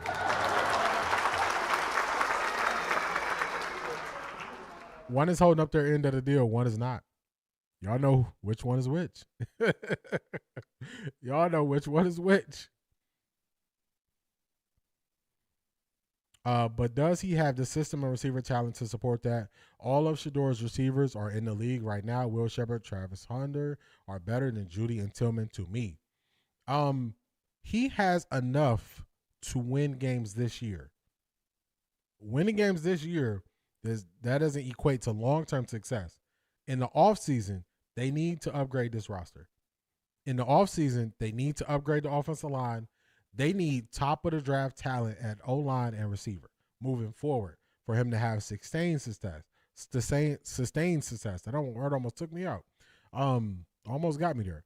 But for this year, he has enough where they could win games. He has enough. This not going to be a Super Bowl run, none of that stuff. But win games, they have enough to do it. They have enough. I did not know that if you go for it on 4th and whatever and miss, the other team takes over at that spot. Yep. That's exactly it. That's why it was such a poor play call for him to go for it on the wrong side of the field.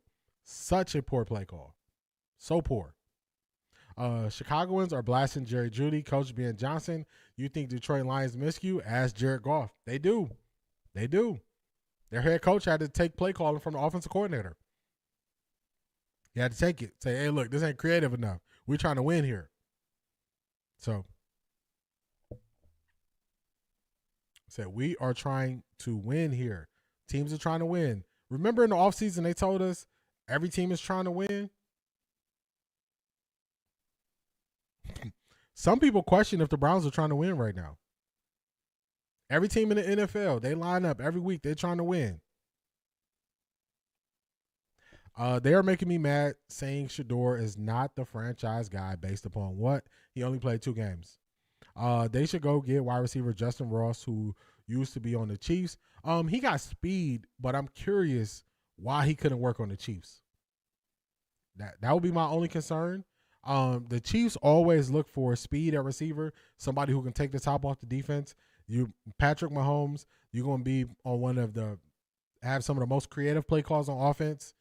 And if you don't work for Kansas City, I don't know if I want you, because they got the whole system in place for any wide receiver to have success, especially if you have speed.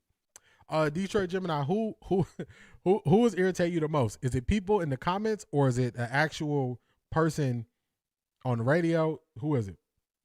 Their plays are predictable. I know the other coaches be laughing. How is this Shedeur's fault? The Browns are not trying to win.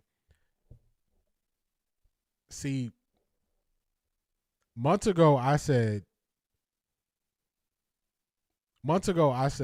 that the Browns coaches were bad. It was incompetence. I said it was incompetence. And now other people have joined the party, and they're starting to say that it's not sabotage, it's incompetence. I've been saying it for a while. I saw it. I know they were bad. So other people are joining the party. It's okay. Well, we can great minds think alike, so we always end up at the same place, I guess. I don't think they want to win. They were winning, then played to lose the game after that. I don't think they know how. I don't think Tommy Rees knows how to attack a defense. And I think that's his issue. He doesn't know when he can attack. He had opportunities to attack. He refused to attack. Thank God you on. UCSS was killing me. Shout out to you, James Witter. Welcome to the stream. Shout out to you. Cleveland Legacy Media. 92.3 UCSS, Bush and Earl are given Stockholm Syndrome. It makes this coach look horrible if 12 plays his potential, mistakes and all. I agree. Marie. Marie, remember yesterday you were like, it's good that over there they are not blaming Shedeur. And I said, remember, they can switch up. I ain't over there because we streaming, but it sounds like they're switching up. That's just what I'm reading from the people. What I'm reading. People on ESPN, Grossy, yeah. The people on ESPN, if they're being true to any football acumen, if they're being true to it, they know as soon as you watch the film, you see a poor scheme, you see poor spacing, you see bad time in the play calls. You see all that first. Now, I think Shedeur can overcome some of those things. I don't think he can overcome all of those things in one game. He can't overcome all that in one game. So the people on ESPN, I don't really worry about them like that. I use them to show how I disagree, but they don't know. They don't know what they're talking about. That's just it. They don't know what they're talking about. Mike Vrabel laughed in their face. He did. Tony Grossi don't know what he's talking about. Tony Grossi told us that Dylan Gabriel throws a better ball than Shedeur. I would never let that die. He told us Dylan Gabriel throws a better ball than Shedeur. The receivers think otherwise. The defensive players for other teams think otherwise. The defenders couldn't even catch Dylan Gabriel passes. He threw right to him. So these people, they don't know what they're talking about. The elephant, he nor the OC can let Shedeur look like the difference maker as it exposes all the draft collusion lies in the Browns preseason bias carried over from unproven draft rumors. Clarity, you were on to something. A couple months ago, when Shedeur was not getting no looks, I said, who is the person who doesn't want Shedeur to play? And I believe the first person to answer was Zedric. He said Kevin Stefanski. And I said Kevin Stefanski doesn't want Shedeur to look good because it will make him look bad. So the better Shedeur plays, the worse he looks in his overall view of determining quarterbacks being good or bad. They were clearly outcoached. Detroit Gemini, I agree. I'm sure there are coaches who will be interested in Cleveland jobs should it become available. I agree with that too, Maya. If I'm Shedeur, he needs him to win. Tell Fannin and Bond get open. Hey, you got to work with him. He's working extra with him. Browns are not trying to win. See, I think that's giving them a pass. I think people give them an out by saying they're not trying to win. They're trying to win. They're just not good. That's what I think. I think they want to win. They don't know how to win. They are not good at winning. That's what I think. Selmo Fudd, what's good? Hey, the Browns had that show at the Agora the last time all five, Bone Thugs and Harmony, I'm sorry, had that show at the Agora last time all five of them going to be together. Classic. Wake up. It's the first of the month. Hey, yeah, it's the first of the month. We back at this thing. Let me see. Tessa, I gotta see what they talking about over there. I gotta see what they talking about.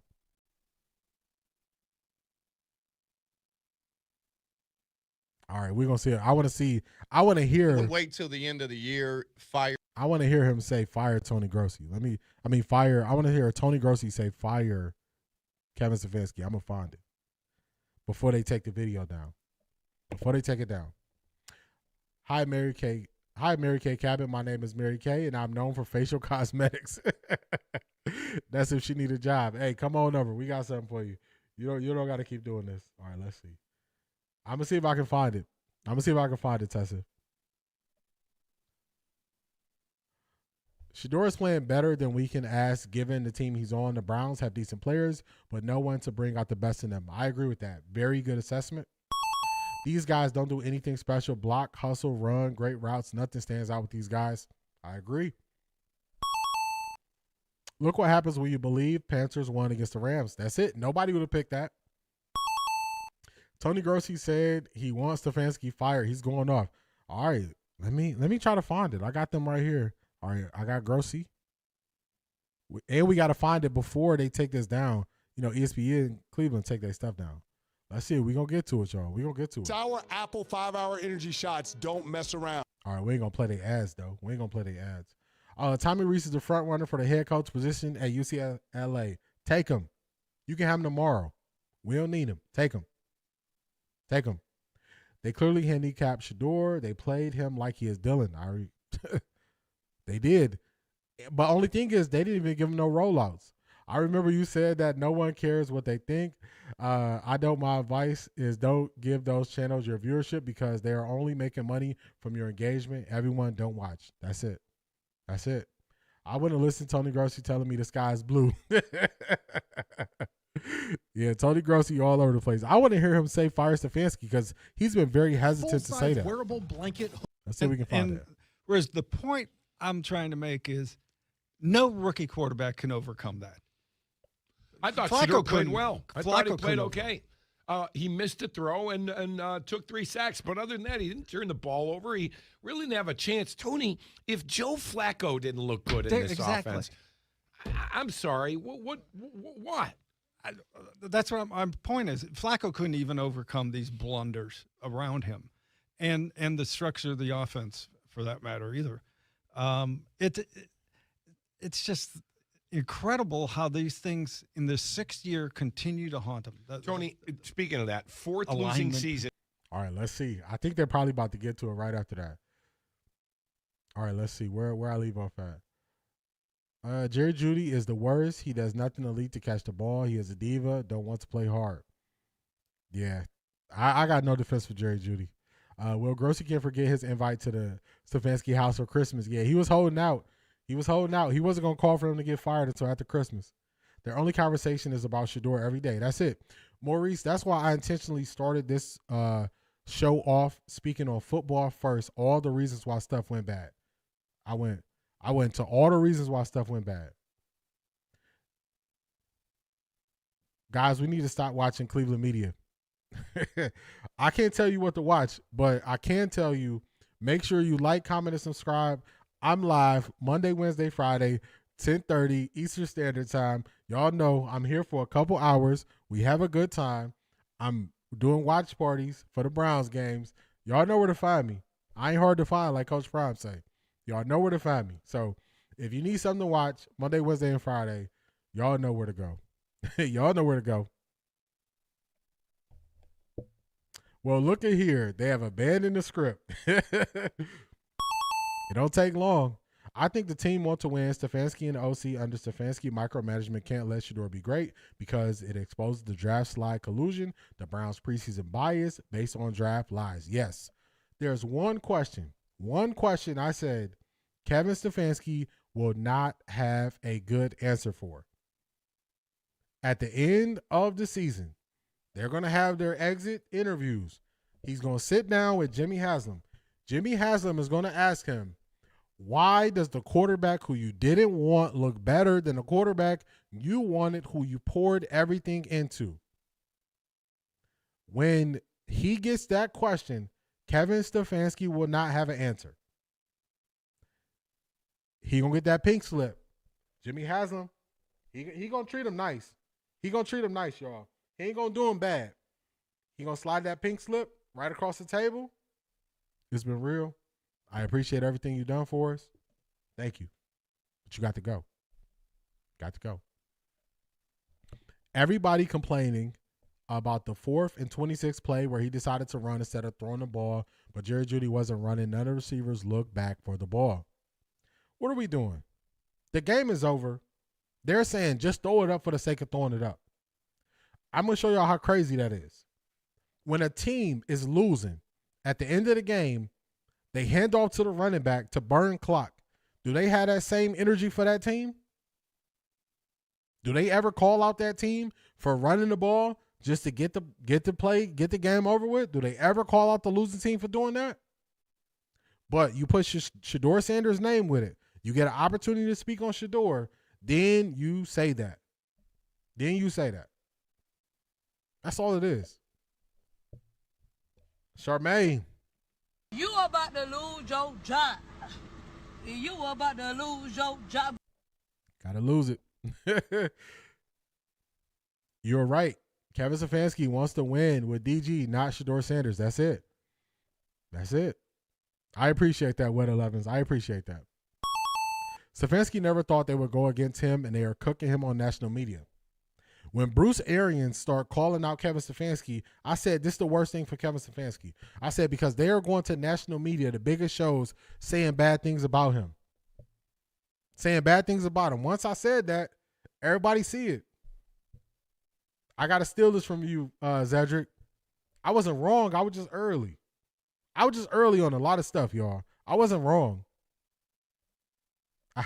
I was just early. I just said it before everybody else. So I seemed crazy. I seemed like whatever I was saying was out there. That's what it was. So I looked crazy. But I wasn't wrong. Rollouts, you're right. Shedeur is a righty and passes were continuously being thrown to his left. Sabotage. 2 4th and 1s without Shedeur touching the ball. Talk to him, Clyde. Talk to him. Oh my God! Wow!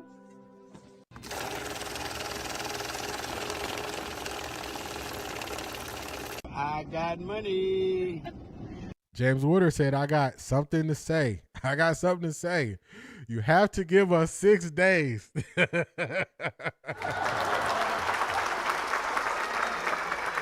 I appreciate the sentiment. But this is what I'll say. I appreciate the sentiment. I appreciate the support as always, James. You know that.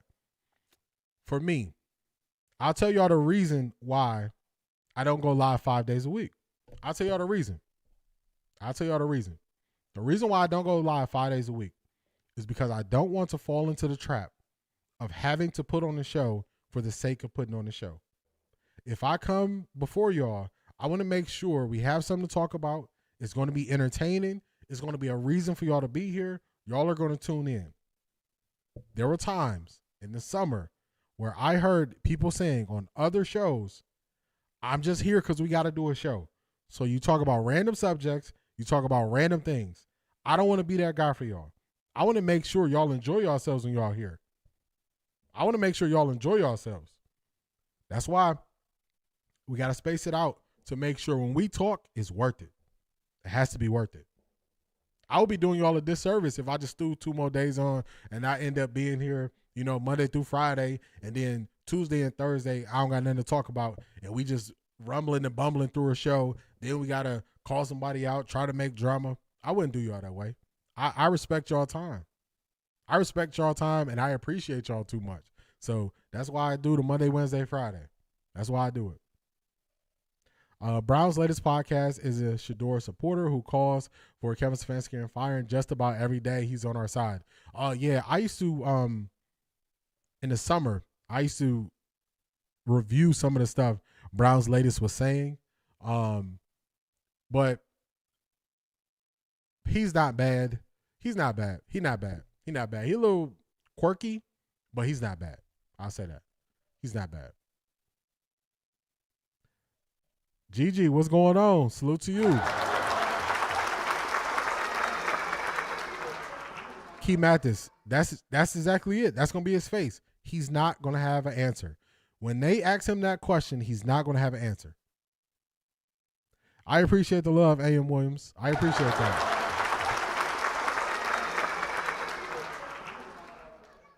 Did you see the one-handed catch that Trayvon Burke made? He was a free agent. Andrew Berry liked him, and he's better than the second receiver we have. I did see that catch. It was an amazing catch. It's even more amazing. He has surgery. The finger that the ball hit on that he used to protect it and catch it, he had surgery on that hand not that long ago, which is even more insane. Well, should we say Steve Smith was right about Judy? We should. We should.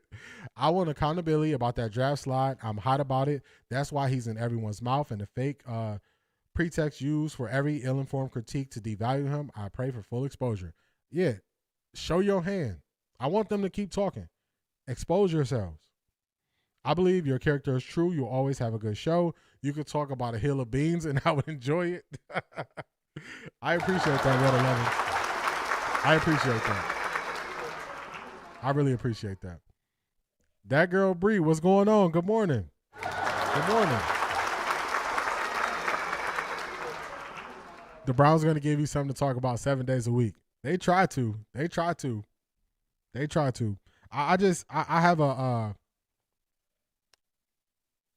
have a desire to make sure I'm always entertaining and it's always good. I just know that if you get complacent, before you know it, you'll go from having one of the best shows and the best podcasts to people questioning everything you do. And I just don't want to fall into that trap. Let me see if I can find where Tony Grossi said he wanted him fired. Let's speed this up a little bit. And now in 6 years, and over the last 2 seasons, after making the playoffs with Flacco fever, Kevin Stefanski 6-23. Do you think the Browns are taking a hard look at making a change this offseason?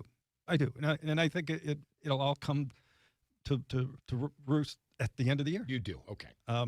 If he pulls off 4 out of the next 5 wins, it's a different answer. Tony, that's an incredibly frustrating thing to say. I'm sorry, because to me, there are a couple reasons why I would really fire Kevin today, but I don't think the Haslams have the chutzpah to do it. I want to get a look at Jim Schwartz as the head coach. I got to be honest with you, I really do. I think the players respect him. I think he's going to be interviewed for the job regardless. Yeah. And then we talked about this 2 weeks ago. Yeah. Why would it happen now and not 2 weeks ago? Well, and here's the thing they have to come to realize. If they make a change and they don't give Schwartz the job, he's gone. Right. Okay? So give him the opportunity now to win you over for the permanent job so you don't lose him. Right. Because you'll lose him as defensive coordinator if you change head coaches. Right. Tony, when did Ryan Day really secure the Buckeye head coaching job? When Urban Meyer got suspended and he was thrust into an audition. I know it's a different level of the sport, but I'd be fascinated to see how Schwartz would handle the head coaching responsibilities, and I think it would be forward-thinking because the Browns have to start to get their ducks in a row. With a bunch of coaches out there right now, there is no Ben They funny. They get into it. D, I love your fair and sober take, friend. You earned my sub. I will start contributing. I mentioned you in my 92.3 The Fan comments today as an example of credible sports analysis. Clarity speaks. I appreciate you. I appreciate you. I actually think about the things that I say. I think about putting something entertaining together for y'all. And I don't want to fall into complacency. I'm telling you. That's my biggest fear. You ask me, well, what's your biggest fear? My biggest fear is being complacent, going through the motions, and not having that same energy, and not putting in the work that y'all deserve for y'all tapping in. I'm in NC2, by the way, southeast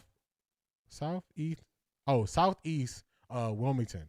Oh, so you by the water then? You by the water, Clarity. Jermaine, what's going on?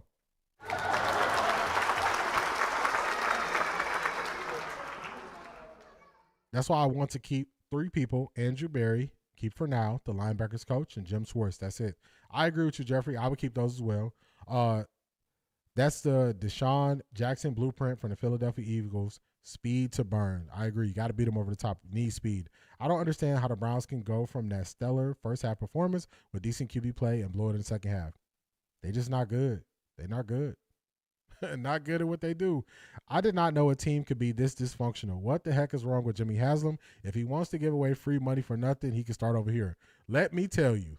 If you just throwing it away, if you just burning it, setting it on fire, let me know. Let me know something. I'm with you at 11s. I'm very excited for all of the views that the Browns platform is getting, because people who don't have an allegiance to losing with the Cleveland Browns, they want change, and that pressure will be felt. It'll be felt. I looked crazy 2 months ago when I said Kevin Stefanski's not it. I looked crazy. I looked like the one who had no idea what I was talking about. I looked like the one who was just caping for Shedeur. But we've seen this story play out too many times. At some point, you have to take what's happening in front of you and use that information to make a better decision. And I just saw it with Kevin Stefanski. I saw it. Hey, he gotta go. Gotta go. And the pressure from all the additional views, hopefully Jimmy Haslam is saying, hey, we just gotta cut bait at the end of the year because it's not getting better. It's getting worse. It's getting worse. It's getting worse. It is getting way worse. Much love. I'm headed to get a haircut, to buy a pinstripe suit and a pair of wingtip shoes. Why? My Chardonnay commercial, they say I favor Billy D. Williams. My chosen song is Blue Moon. Clyde, let's go. Let's go, Clyde. Let's go. I remember you mentioned that you were going for it. So let's go, Clyde. Let's go, man. Hey, I'm happy for you. Get fresh. Knock it out the park. Do well, man. I'm happy for you, Clyde. Very happy for you, man. Salute to you, Clyde. Let's go.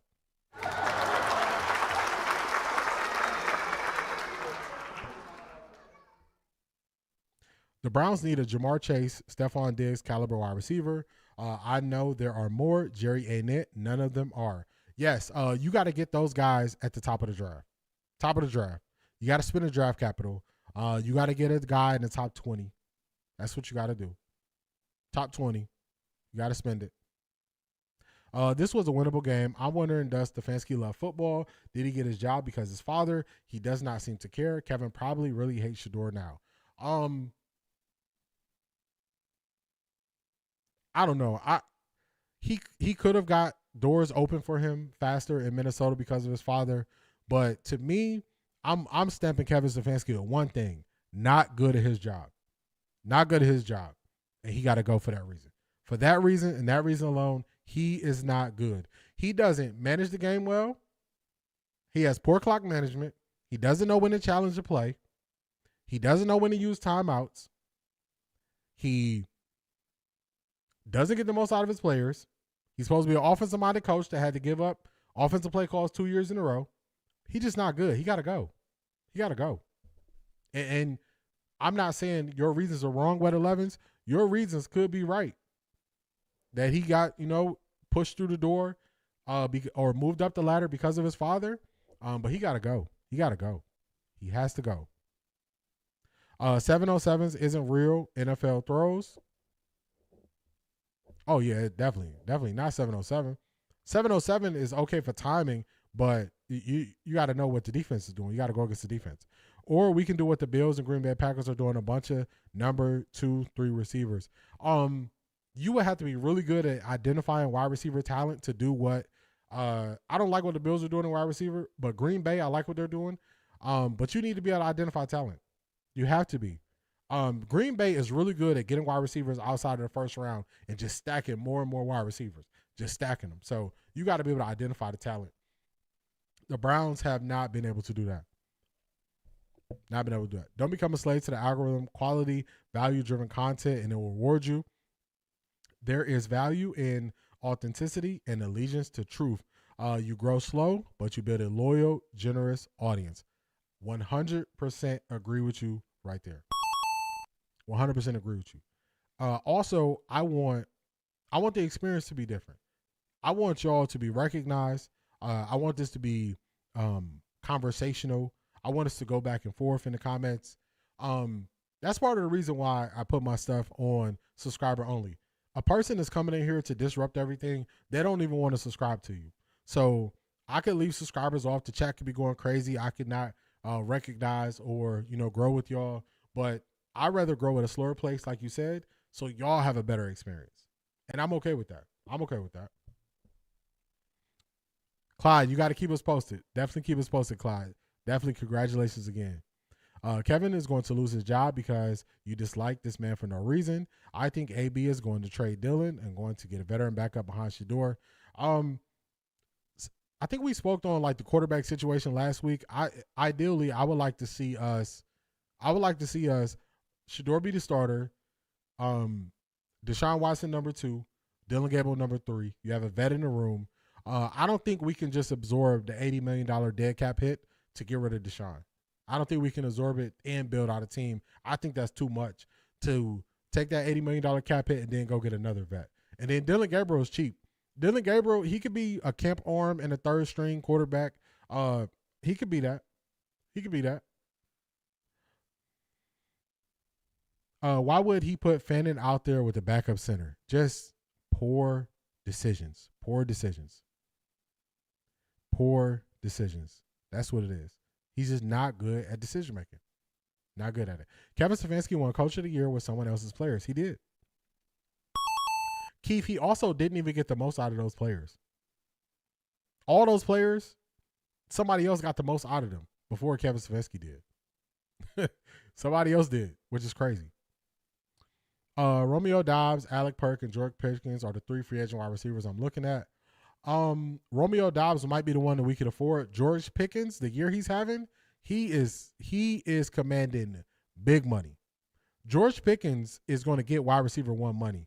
I don't think we can do that. I don't think we could do that. Yeah, I don't think we can. I don't think we can. We're not gonna be able to afford George Pickens. He's gonna be big money. Raul, you funny. You got jokes. Stefanski is overwhelmed with the pressure of producing wins with inferior talent at the offensive line and skill positions. Yeah, you got to make it easy. You got to make it easy. You have to make it easy. If your guys can't block for long plays, you can't call long plays. If your guys can only give you 2 seconds to block, you got to run plays for 2 seconds. You got to get the defense off balance. You got to get the defense second guessing. You got to figure it out. You got to figure it out. How is Bubba not demoted from his assistant head coach position at the least? Zedric, I don't even understand, man. I don't even understand. So for us to get Bubba Ventrone from the Indianapolis Colts, we had to upgrade his position. So he was a special teams coordinator there. We wanted him, so we made him associate or assistant head coach, so we could upgrade his position and pay him more. And this is what we got from it. He need to go. They definitely need a veteran presence. I agree with that, Maya. I forgot about Deshaun. Yeah, Deshaun, he's still there. I'd rather have Deshaun Watson just as a mentor. We could find a cheap vet. I would put it in a priority list. So if you wanted to get another cheap vet on the team at QB, that's cool. But I want to do 4 things before I'm looking at a vet QB. 4 things before that. Let Watson be back up. Unpopular decision. Just let him mention Shedeur. Watson was once a good QB. Doggy bone. That's how I see it. I'm right there with you. I am right there with you. They have 10 to 12 picks in the draft next year. Yeah. The Browns are going to be a very young team next year. So you're going to have to sprinkle some vets in every room because they're going to be very young team. Plus, he does not develop the players to reach their full potential. I agree with you. I agree. The Browns have the money. They just being cheap. How can other teams pay to get great players? The Browns salary cap situation. So this is what happened. The Browns are all in to win when they signed Deshaun Watson. So every deal they signed, they pushed the money out. Their cap hits, they push the money out because they figure we'll win in this window. Well, they're not winning in that window. So we're not winning in that window. So David Njoku has a dead money cap next year. He does not have a contract for next year. Deshaun Watson dead money cap, because they kept restructuring, is $80 million next year. So they push money forward for some guys who are not going to be under contract, and that money, they can't use it. So they got to really look at how they spend the money. They really got to look at how they spend it. Now, if we didn't have a salary cap, the owner would just spend the money. But since we got a salary cap, they gotta finagle it. That's their issue, Detroit Gemini. Coach of the Year were vanity awards. No player, coach, or player organization voted on that. I heard that award was given by sports media. Let's verify that. But if given by media, then not. Clarity, you're correct. It is the AP, Associated Press, Coach of the Year. You're correct. That is the media. That's it. That's the media. As much as we want Shedeur out of Cleveland, Barry is not going to let him go. A great coach knows what he has and work with it and creates. That's it. I agree. Jeffrey, I want Jameis back. You always you from the beginning, I'm going to give you that, Jeffrey. You always said you want the Browns to go the veteran route and let the young guys sit and learn. So I give you that. I just don't know. I don't know how the money's going to go. Money's funny. Money's funny. Listen, Dak already said he's going to Jerry about Pickens. Yeah, they don't want to lose that. C. Brown run. Deshaun Watson for a good backup. I'm cool with him being a backup. Old Dylan plays rolling out left. That was an issue I noticed last week, and then this week I just didn't see the rollouts. I didn't see it. I never forget when Odell said he felt like he was sent to the Browns to die. Yes, a lot of NFL players view that when you get traded to the Browns, you're coming here to end your career. It's a wrap for you. It's also the reasons why the Browns struggle signing people in free agency. They have to overpay. They got to overpay for players because they have a bad reputation around the league. They got to overplay. So a player would go to another team and they would say, I'll sign with you for $10 million. He want to come to the Browns. Browns got to get 15. Browns got to get 15. So that's how they do it. Jameis Winston is a great mentor. He did a lot for Jackson Dart. He is. But I mean, we got Deshaun here. So I would say this is how I would look at it. Offensive line, wide receiver is the number 1 and number 2 priority of this offseason. Wide receiver, offensive line, got to be up there. Then I would say I want a veteran running back. Jerome Ford we can get rid of him. The secondary, I want to re-sign. Why is his name slipping me? He got injured this year, tore his Achilles. I want to re-sign him. Man, his name is slipping me. Our other cornerback. Can't think of his name. I'm sorry. But I would go there first. Then I would look at veteran quarterback. We know sitting and learning does not work for Shedeur. He needs to play. He will get better. Yeah, he said he learns by doing it. So you gotta feed into how a person learns. They definitely overpaid for Jerry. Yeah, they signed Jerry Jeudy to an extension before he took a snap with the Browns. In a perfect scenario, Jerry Jeudy is a number 2 in a perfect scenario. When the defense can tilt the safety over to your side and Jerry Jeudy is your number 1 and he might have a lack of effort on this play, not go all out, it's not good for you. It's not good for you. So you got to make the sacrifice. So they definitely didn't make the best decision with Jerry Jeudy. Can we get rid of Jeudy and get someone better? Is his contract locked? His contract I don't think it's locked, but his value is so low right now, I don't think anybody would trade for him. It will be one of those scenarios where another team would say, Martin Emerson. Thank you, Jeffrey.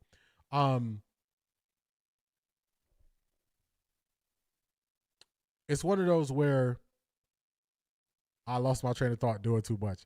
If we traded Jerry Jeudy, we would have to pay a portion of his contract to get rid of him. So I don't know if it would just work out the best financially to get rid of Jerry Jeudy. Also, got to give Daboll credit because he did not try and change Dart. I can't stand him for what he said about Shedeur. I agree. That was one thing that I said about Brian Daboll. Early on, right away, he said, this is our starter. And Russ, when they moved to Jackson Dart, he moved to Dart and said, Dart, you're going to do you. We're going to make it comfortable for you. So I rock with that. I don't like what he did to Shedeur either. Okay, I was just talking about that. Also we just got that one. Martin Emerson, I don't see where he fits on the team anymore because he's not quick enough to play the slot. Tyson Campbell cannot play the slot either. I want more cornerbacks. Denzel Ward has been healthy this year, but Denzel Ward can miss a game or two. I want 3 outside corners. And him coming off an injury, all the pressure won't be on him. He won't need to start right away. So that's how I look at it. He'll be number 3, not number 1 or 2. And he's there in case of emergency. He knows our system. He's played in our system. So that's why I would like Martin Emerson. Thank you all for naming it. I don't know why I couldn't think of his name. I've not seen one great dynamic play from Jerry. Not one. Yeah, his tape ain't good. You got to go back to last year to see any good tape on Jeudy. We should keep Jerry Jeudy because it's a really good slot receiver. If we're going to draft a receiver, we need him. I think Jerry Jeudy needs to be a number 2. And then also Jerry Jeudy his attitude needs to be correct. His attitude needs to be better. Definitely needs to be better.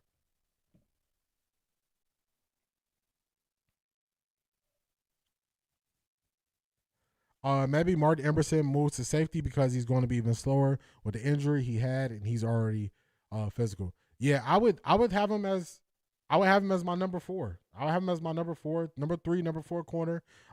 If Denzel needs a playoff, if guys got to take a playoff, coming off an injury, I wouldn't be looking at Martin Emerson to be a starter, come in and take the job from Tyson Campbell. No, but if you only have 2 starting caliber corners on the outside, man, turf toe, take one of them out, you done.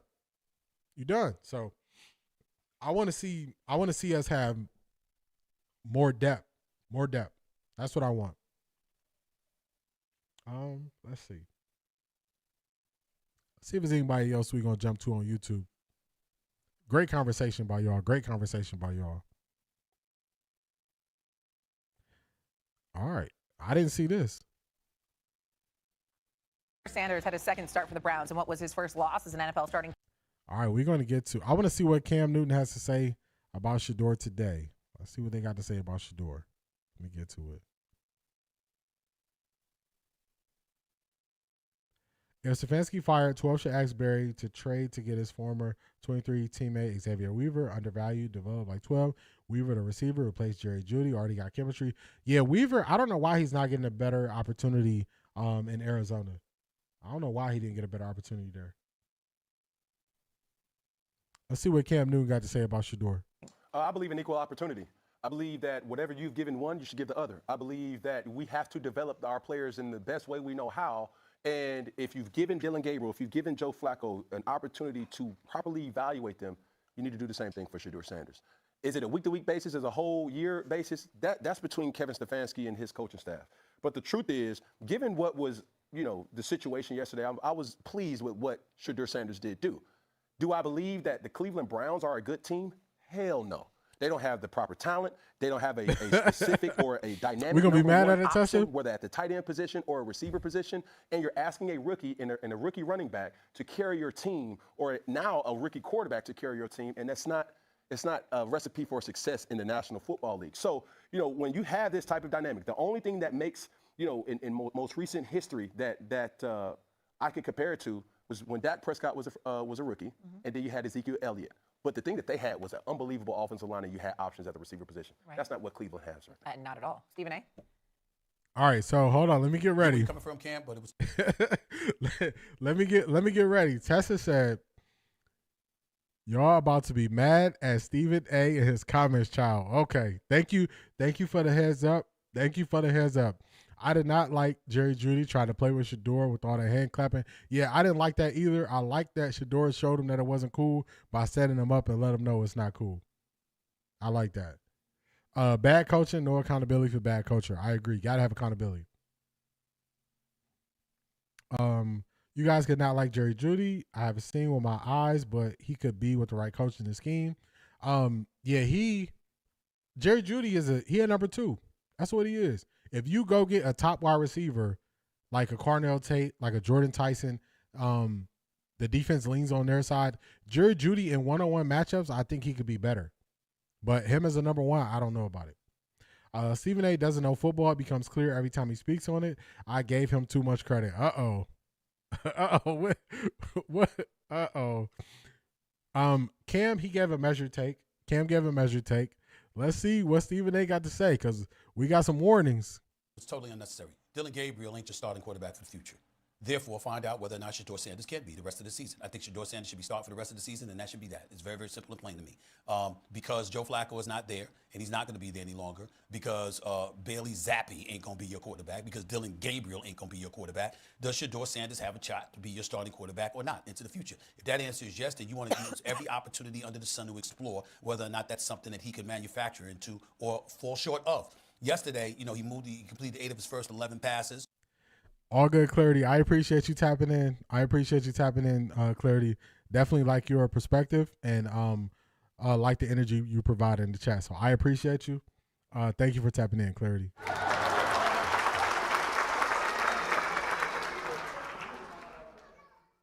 That was good, but in the second half, they only accumulated a grand total of 76 yards. That was not good. He was sacked 3 times. That was not good. Why? Because it took him about 3.37 seconds to throw the football, which was the longest, if I remember correctly, to throw by a Browns quarterback over the last 3 seasons. And so because of that reality, because that's something that was seen as an impediment to his potential NFL success from his days in college, when people were looking at him saying he holds onto the ball a little bit too long, he's looking for the deep ball, et cetera, et cetera. You know, these are things that you have to alleviate and you have to overcome.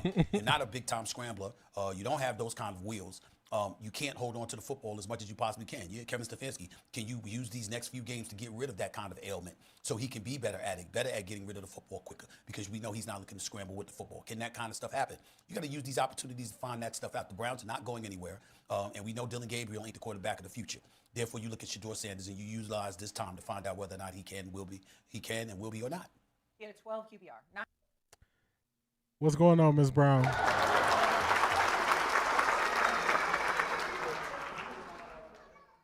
So we just listened to Stephen A. We done with Stephen A. I'm going to tell y'all this. This is a person who did not watch the game.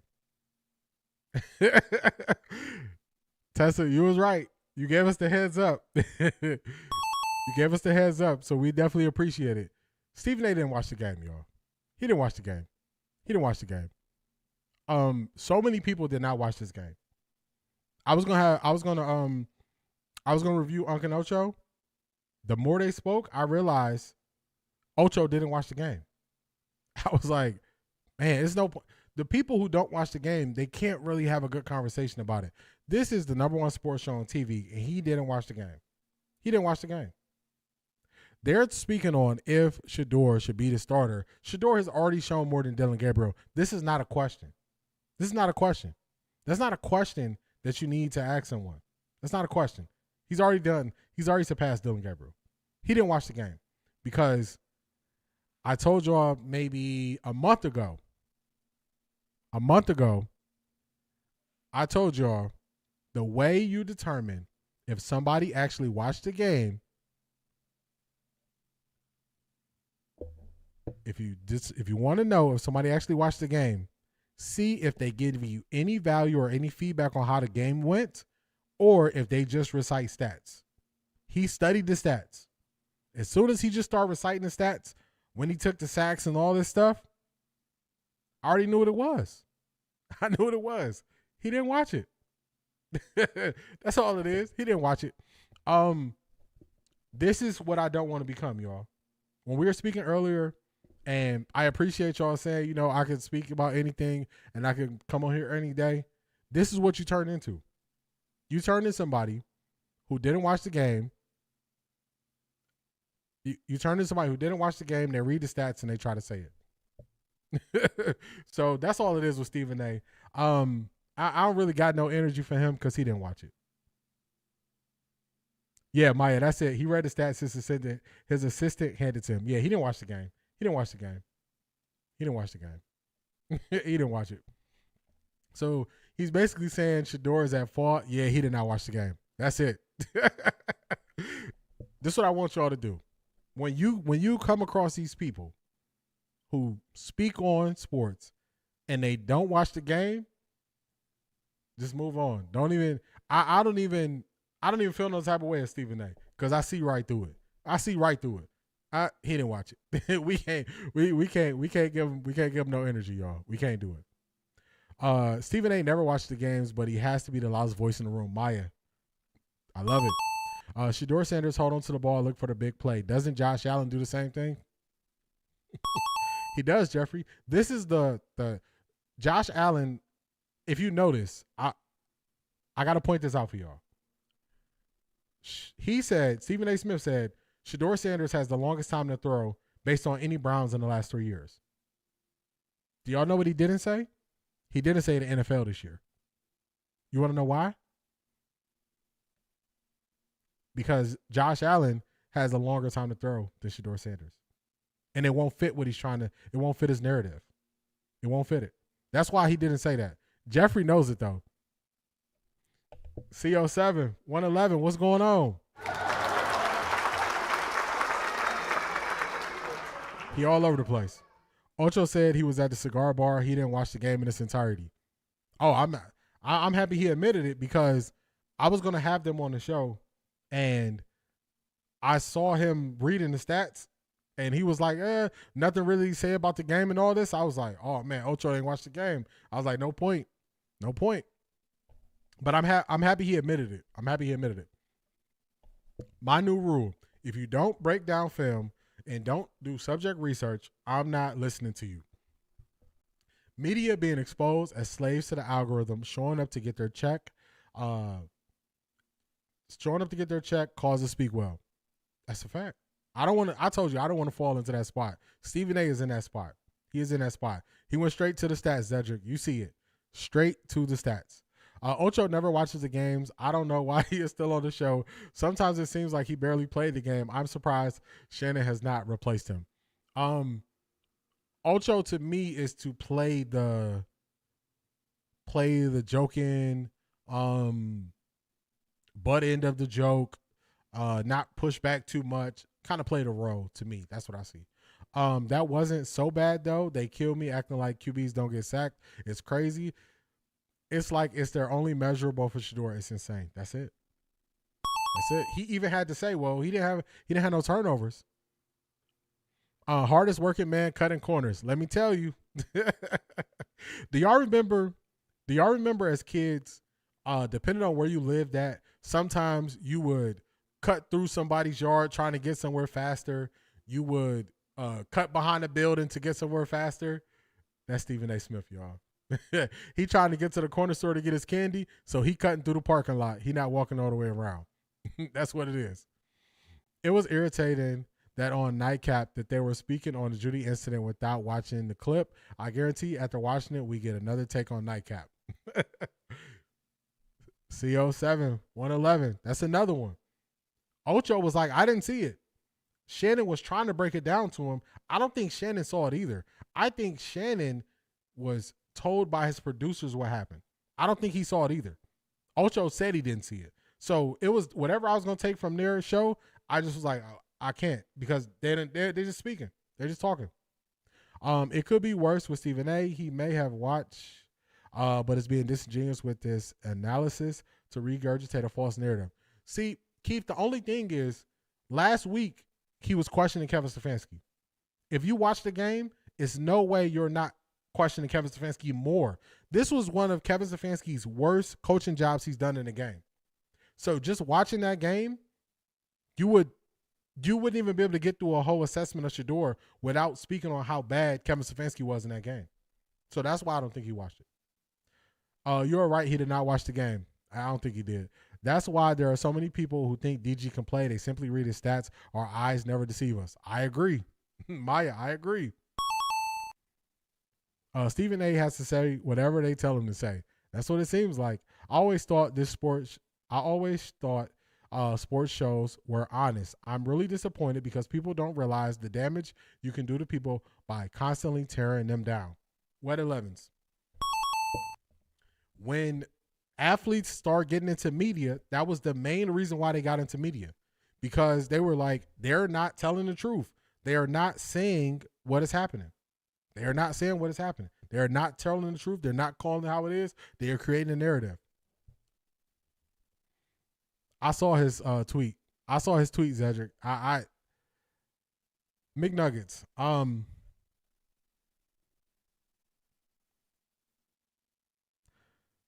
McNuggets is borderline trolling. And I'm saying trolling to be nice. He's borderline trolling with what he chooses to post and when. Actually, he's engagement farming. That's what he's doing. He's not trolling. He's engagement farming. That's why he put out that time to throw stat right away. If you watch that game, you don't think Shedeur was playing behind the sticks. You don't think Shedeur was slow to make reads. When you look at the plays with him and Jerry Jeudy, you realize he don't trust Jerry Jeudy. That's what it is. You see it. And Shedeur said it after the game. So people who are doing that, they're engagement farming. I don't think it's the biggest deal. Accent Media is trying to make it. I think Jerry Jeudy was trying to tell Shedeur Sanders speed up the process. Nah. That's not the time or the place to do that. That's not the time or the place, especially from somebody who is not coming in clean. somebody who is not coming in clean, somebody who has made as many mistakes as Jerry Jeudy did, and you show him up during the game, that's not the time or the place. We had this conversation after the game. And I think Jerry Jeudy was wrong in that instance. I think Jerry Jeudy was wrong. They were baiting Shedeur on that play. My bad, Clarity. My bot got you right there. I'm still going to read your chat.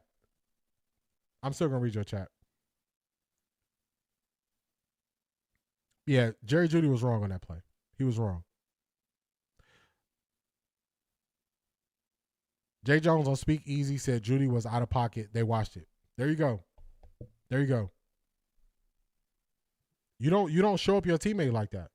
You don't show up your teammate like that. You don't do it. You don't do that.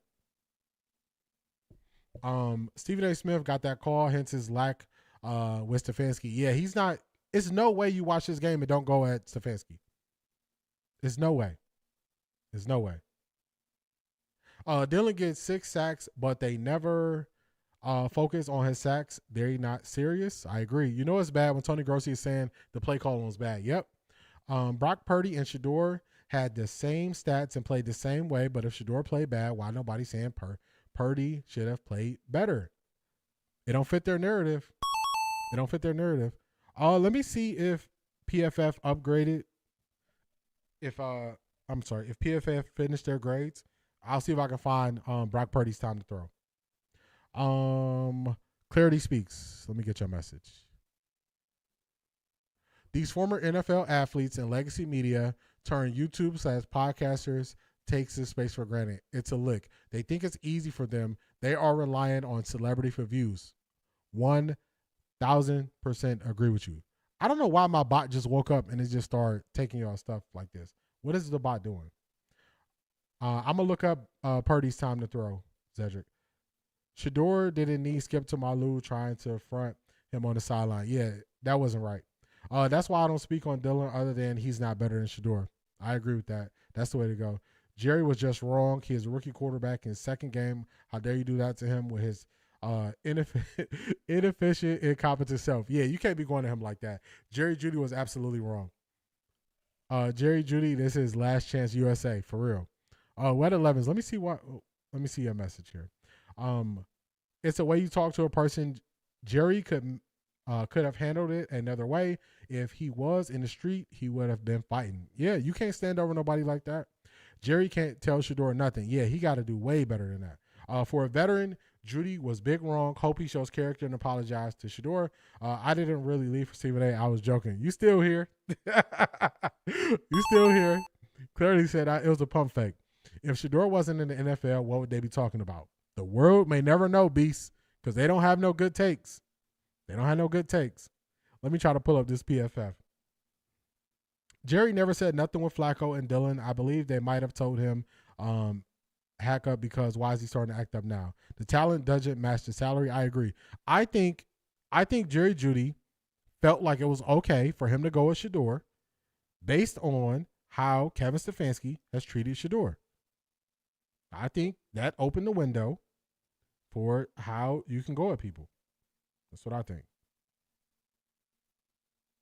I'm trying to look up these stats. That's Cleveland. Let me see if they got Brock Purdy. Let's see if they got Brock Purdy's time to throw. Game reports, passing.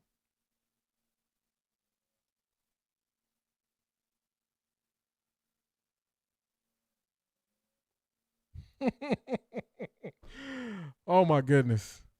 All right, I'm going to put it on the screen for y'all. I'm going to show y'all because I don't want y'all to think I'm making stuff up. And I'm going to zoom this in so we can make his time to throw larger. I don't want y'all to think I'm making it up by just trying to, put something on him. Zedric asked for Brock Purdy's time to throw. Let's scroll it down so y'all can see. Brock Purdy's time to throw was 3.41. 3.41. Do you hear anybody calling that out? His time to throw was 3.41. So it's not like it's so much better. Now let me get you Shedeur. Time to throw. Shedeur, time to throw. 3.52. So what they did, this is the messed up nature about what they're doing. They took Shedeur's time to throw from the 3 times he was sacked, and that's the number that they're quoting. I hope y'all hear me. They took Shedeur's time to throw from the 3 times he was sacked, and that's the number they're quoting when they're going out there speaking. Shedeur's time to throw was 3.52. 3.52. I got it on the screen for y'all. This is the stuff that they do. And then they wonder when people get mad and call them out. That was a good call by you, Zedric, telling me to pull it up. That was a good call by you. Shedeur's time to throw. Time to throw is right here, y'all. 3.52. Let's look at Brock Purdy. 3.41. Tell me that ain't the same, y'all. Tell me that's not the same. And then they say people are going crazy when they point out how they speak on these things. Where did the 3.37? Let me see. Yeah, this is all his snaps. 3.52 right here. 3.37 was that 2 weeks ago? No. 3.31 was 2 weeks ago versus Baltimore. It was 3.0 last week. This week it was 3.52. Very similar to Brock Purdy. So time to throw is not a person just dropping back and standing in one spot. It's usually the more plays you extend, the longer your time to throw is going to be. Let's do something. Let me do something.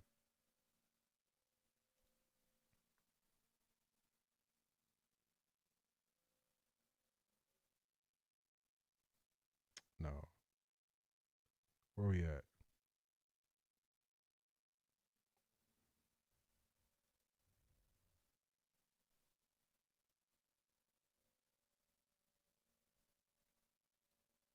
Mason Rudolph, 3.93. Remember I told y'all it's a reason why he couldn't say NFL?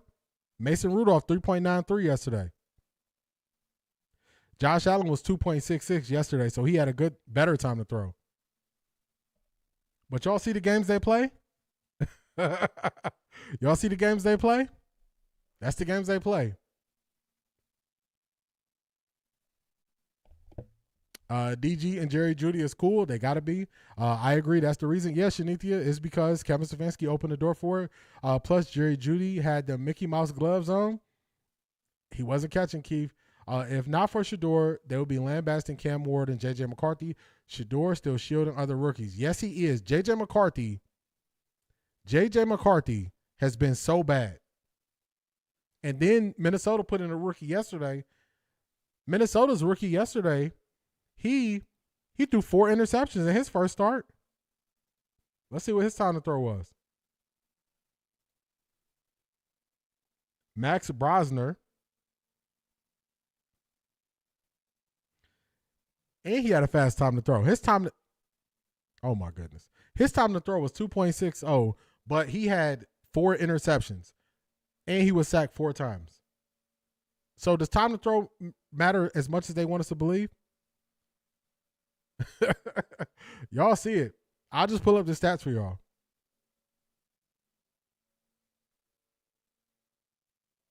Totally disagree. Oh, totally agree, D. It's all because of Kevin. They also say he is close with Dylan. They go out to dinner. Not sure how true that is. Yeah, I don't know, but it seems like it. Bucky said he only had pre- and post-game access. Who determines that, NFL or the Browns? It's a combination of both. I was looking into it. So to get your access, you submit something you submit it to the Browns. The NFL's also review it, and then that determines the level of access you get. So a team can change your level of access. I agree. I went back and watched this year film on Dylan, and I saw they interacted with JJ, ride with Dylan. Yeah. Zedric, you see it. Now I just pulled the numbers up. Where did 3.3 7 come from? I don't know where they got that from. I thought he got the ball out quick. Yeah, it wasn't that bad. I am learning a lot from you guys. The sports media is disingenuous. They are. It's the difference between second and third base unserious people. There you go. I don't want to hear about no sacks. Dylan got 6 in the Steelers, 6 Patriots. Nobody said a word. It's irrelevant. Facts.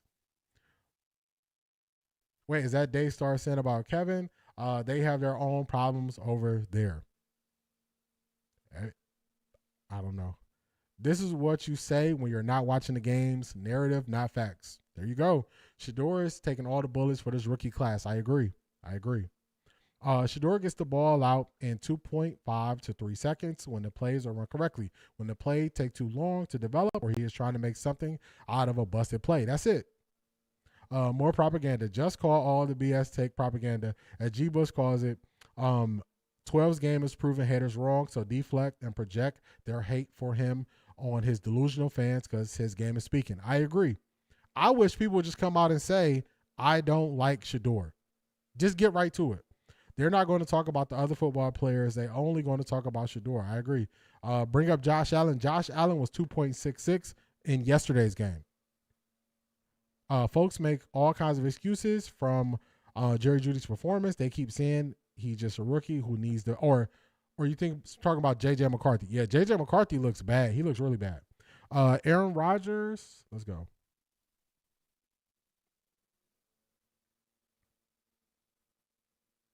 $425. Aaron Rodgers' time to throw was 2.90. Mason Rudolph, who also played when Aaron Rodgers got hurt, his time was 3.93. So it's people that got their time to throw. They got some long times. You said Lamar. When did they play? Did they play Thursday? Yeah, they played Thursday.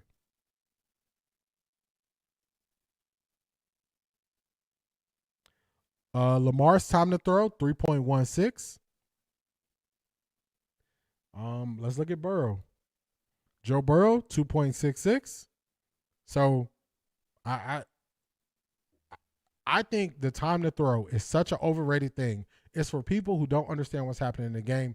That's why I always say, if you're going to tell me time to throw, what's the down and distance?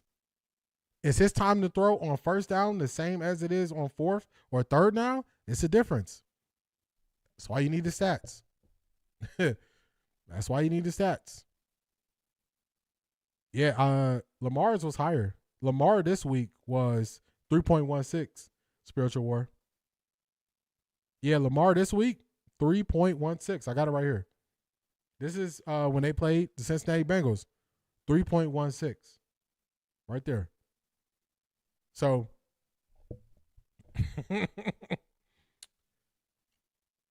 they did. Dylan Gabriel's in there for one snap, and he was not trying to lead the field when Shedeur came in. Shedeur like, hey, go on, do your thing, man. Go do your thing. Great chat today is like our therapy. Yeah, because we gonna get to what's real, what the real of it is, and people are not trying to get to that. If you're gonna say Shedeur's is so bad, show me everybody. Time to throw is in the same category as QBR. Yeah, time to throw. What they want, the way they want to use it is wrong. The way they want to use it is wrong. So this is what they're trying to do. They're trying to take time to throw and pair that up with them saying Shedeur did not know how to read defenses in college. And they're saying, see, he holds the ball longer than everybody else. That's what they're saying. They're saying he holds the ball longer than everybody else because he can't process. But then when you look at the other quarterbacks who have similar times as him, would you make that same assessment for the other quarterbacks? Or would you say he's trying to make something happen? He's trying to make something happen. These are the questions. I watched the game. He was under pressure as soon as the ball was snapped because it was predictable. I didn't watch the game. Who was he going to throw to when he got sacked? I haven't looked at the all 22 for the sacks yet. I just looked at the all 22 mainly for the Jerry Jeudy situation. I looked at that. That's what I put up on Patreon. I got a couple things to do here soon, but either this evening or early tomorrow, I'll get that up on you. I'll get that on Patreon for you, Charmaine. I'll get it on Patreon for you.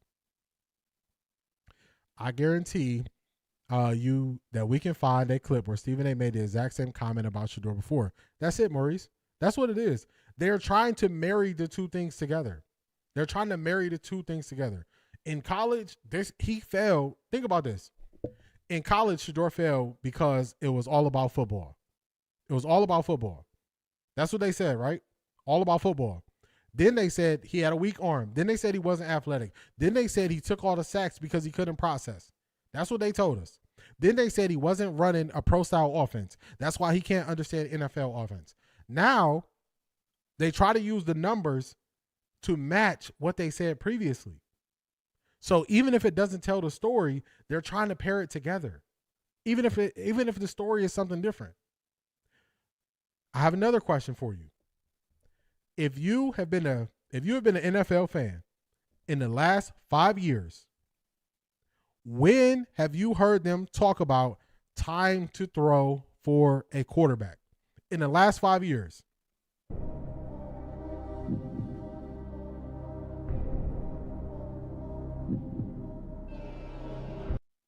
When have y'all heard time to throw in the last 5 years until Shedeur got here?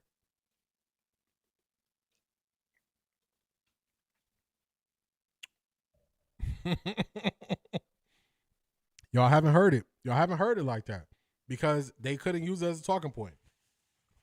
QBR is a garbage stat. Yeah, QBR is trash. You'll never hear me talk about QBR. I don't think you would make it in national media because you're speaking facts. Yeah, they want to have control, and I don't want nobody to control me. So, Spiritual War Exposed, you said they always try with Lamar. So, they knocked Lamar like crazy. Lamar should have won an MVP last year. They just wanted to give it to Josh Allen. But that was Lamar MVP last year. He had a crazy year. But when they want to knock somebody, that's when you hear it. That's when you really hear it. But y'all barely hear it. Do they ever say it when it's anything positive? No. Need to see how coaches interpret that stat. Do they really even care? So, coaches care about what you do on the play. That's what they care about. Oh, let's look up Caleb Williams while we're in here. Let's see Caleb Williams. Coaches care about, do you run the play how it's supposed to be ran? Well, we got Jalen Hurts on the screen. Might as well look at his. Jalen Hurts, 2.55. So even in the faster offenses where they get it done faster, the offenses aren't having success.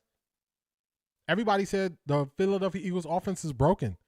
Jalen Hurts get the ball out 2.55. Is that good when they're not winning because of their offense now? Caleb Williams, 2.73.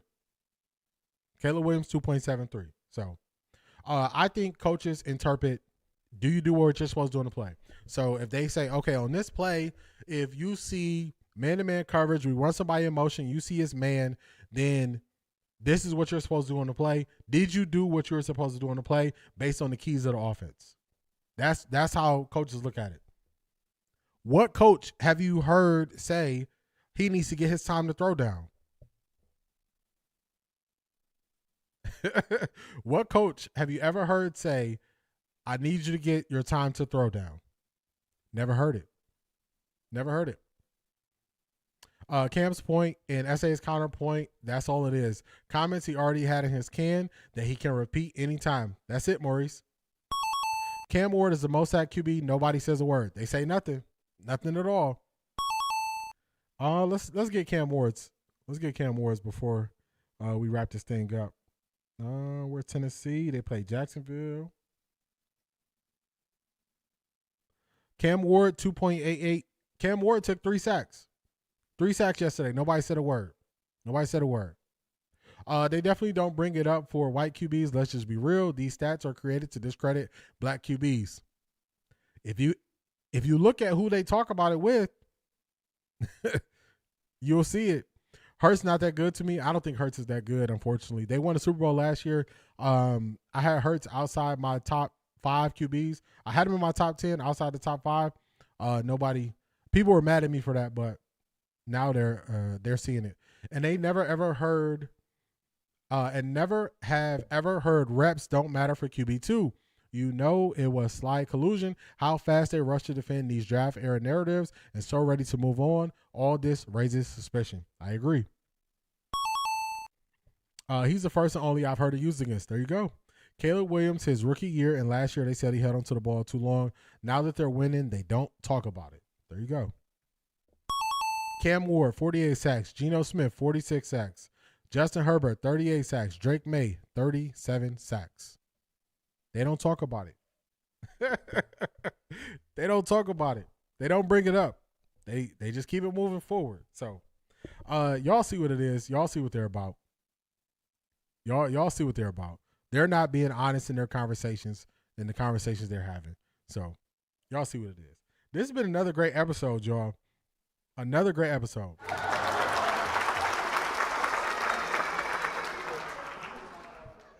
I rock with Hurts. He show up everything you really need him from Alabama to the Super Bowl. Hurts just needs to evolve as a quarterback. I like him. I like his character that he shows in a person, as a human, as a teammate, from what everybody says about him. I just need him to show up more as a quarterback. Shiloh to the Browns special team. They need somebody like Shiloh on special teams who going to make tackles. They also don't bring up Jerry Jeudy stats either. There you go, Tessa. There you go. So this has been real. Another great episode. Hopefully y'all enjoyed this. Hopefully y'all got something from this. I wasn't just going to do the let's argue about the Jerry Jeudy thing. I wanted to just look at football. After we look at football, we look at some stats. After we look at some stats, we have our recap of what we really saw going on. Hopefully y'all enjoyed this thing. I enjoyed it as always with y'all. Really good stream that we had here. We're back at this thing on Wednesday, 10:30 Eastern Standard Time. Y'all know how we do it. Make sure you like, comment, and subscribe. If you want to support this show on a different level, take a look at the link for the Patreon. Patreon members get some exclusive content. Dropped a video for Patreon members this morning. Also going to drop some more for the Patreon members tomorrow. So I appreciate y'all. It's been real. Another great episode. We back at this thing Wednesday. Hopefully y'all don't miss me too much. I'll miss y'all. I'll catch y'all on Wednesday. Peace, everybody.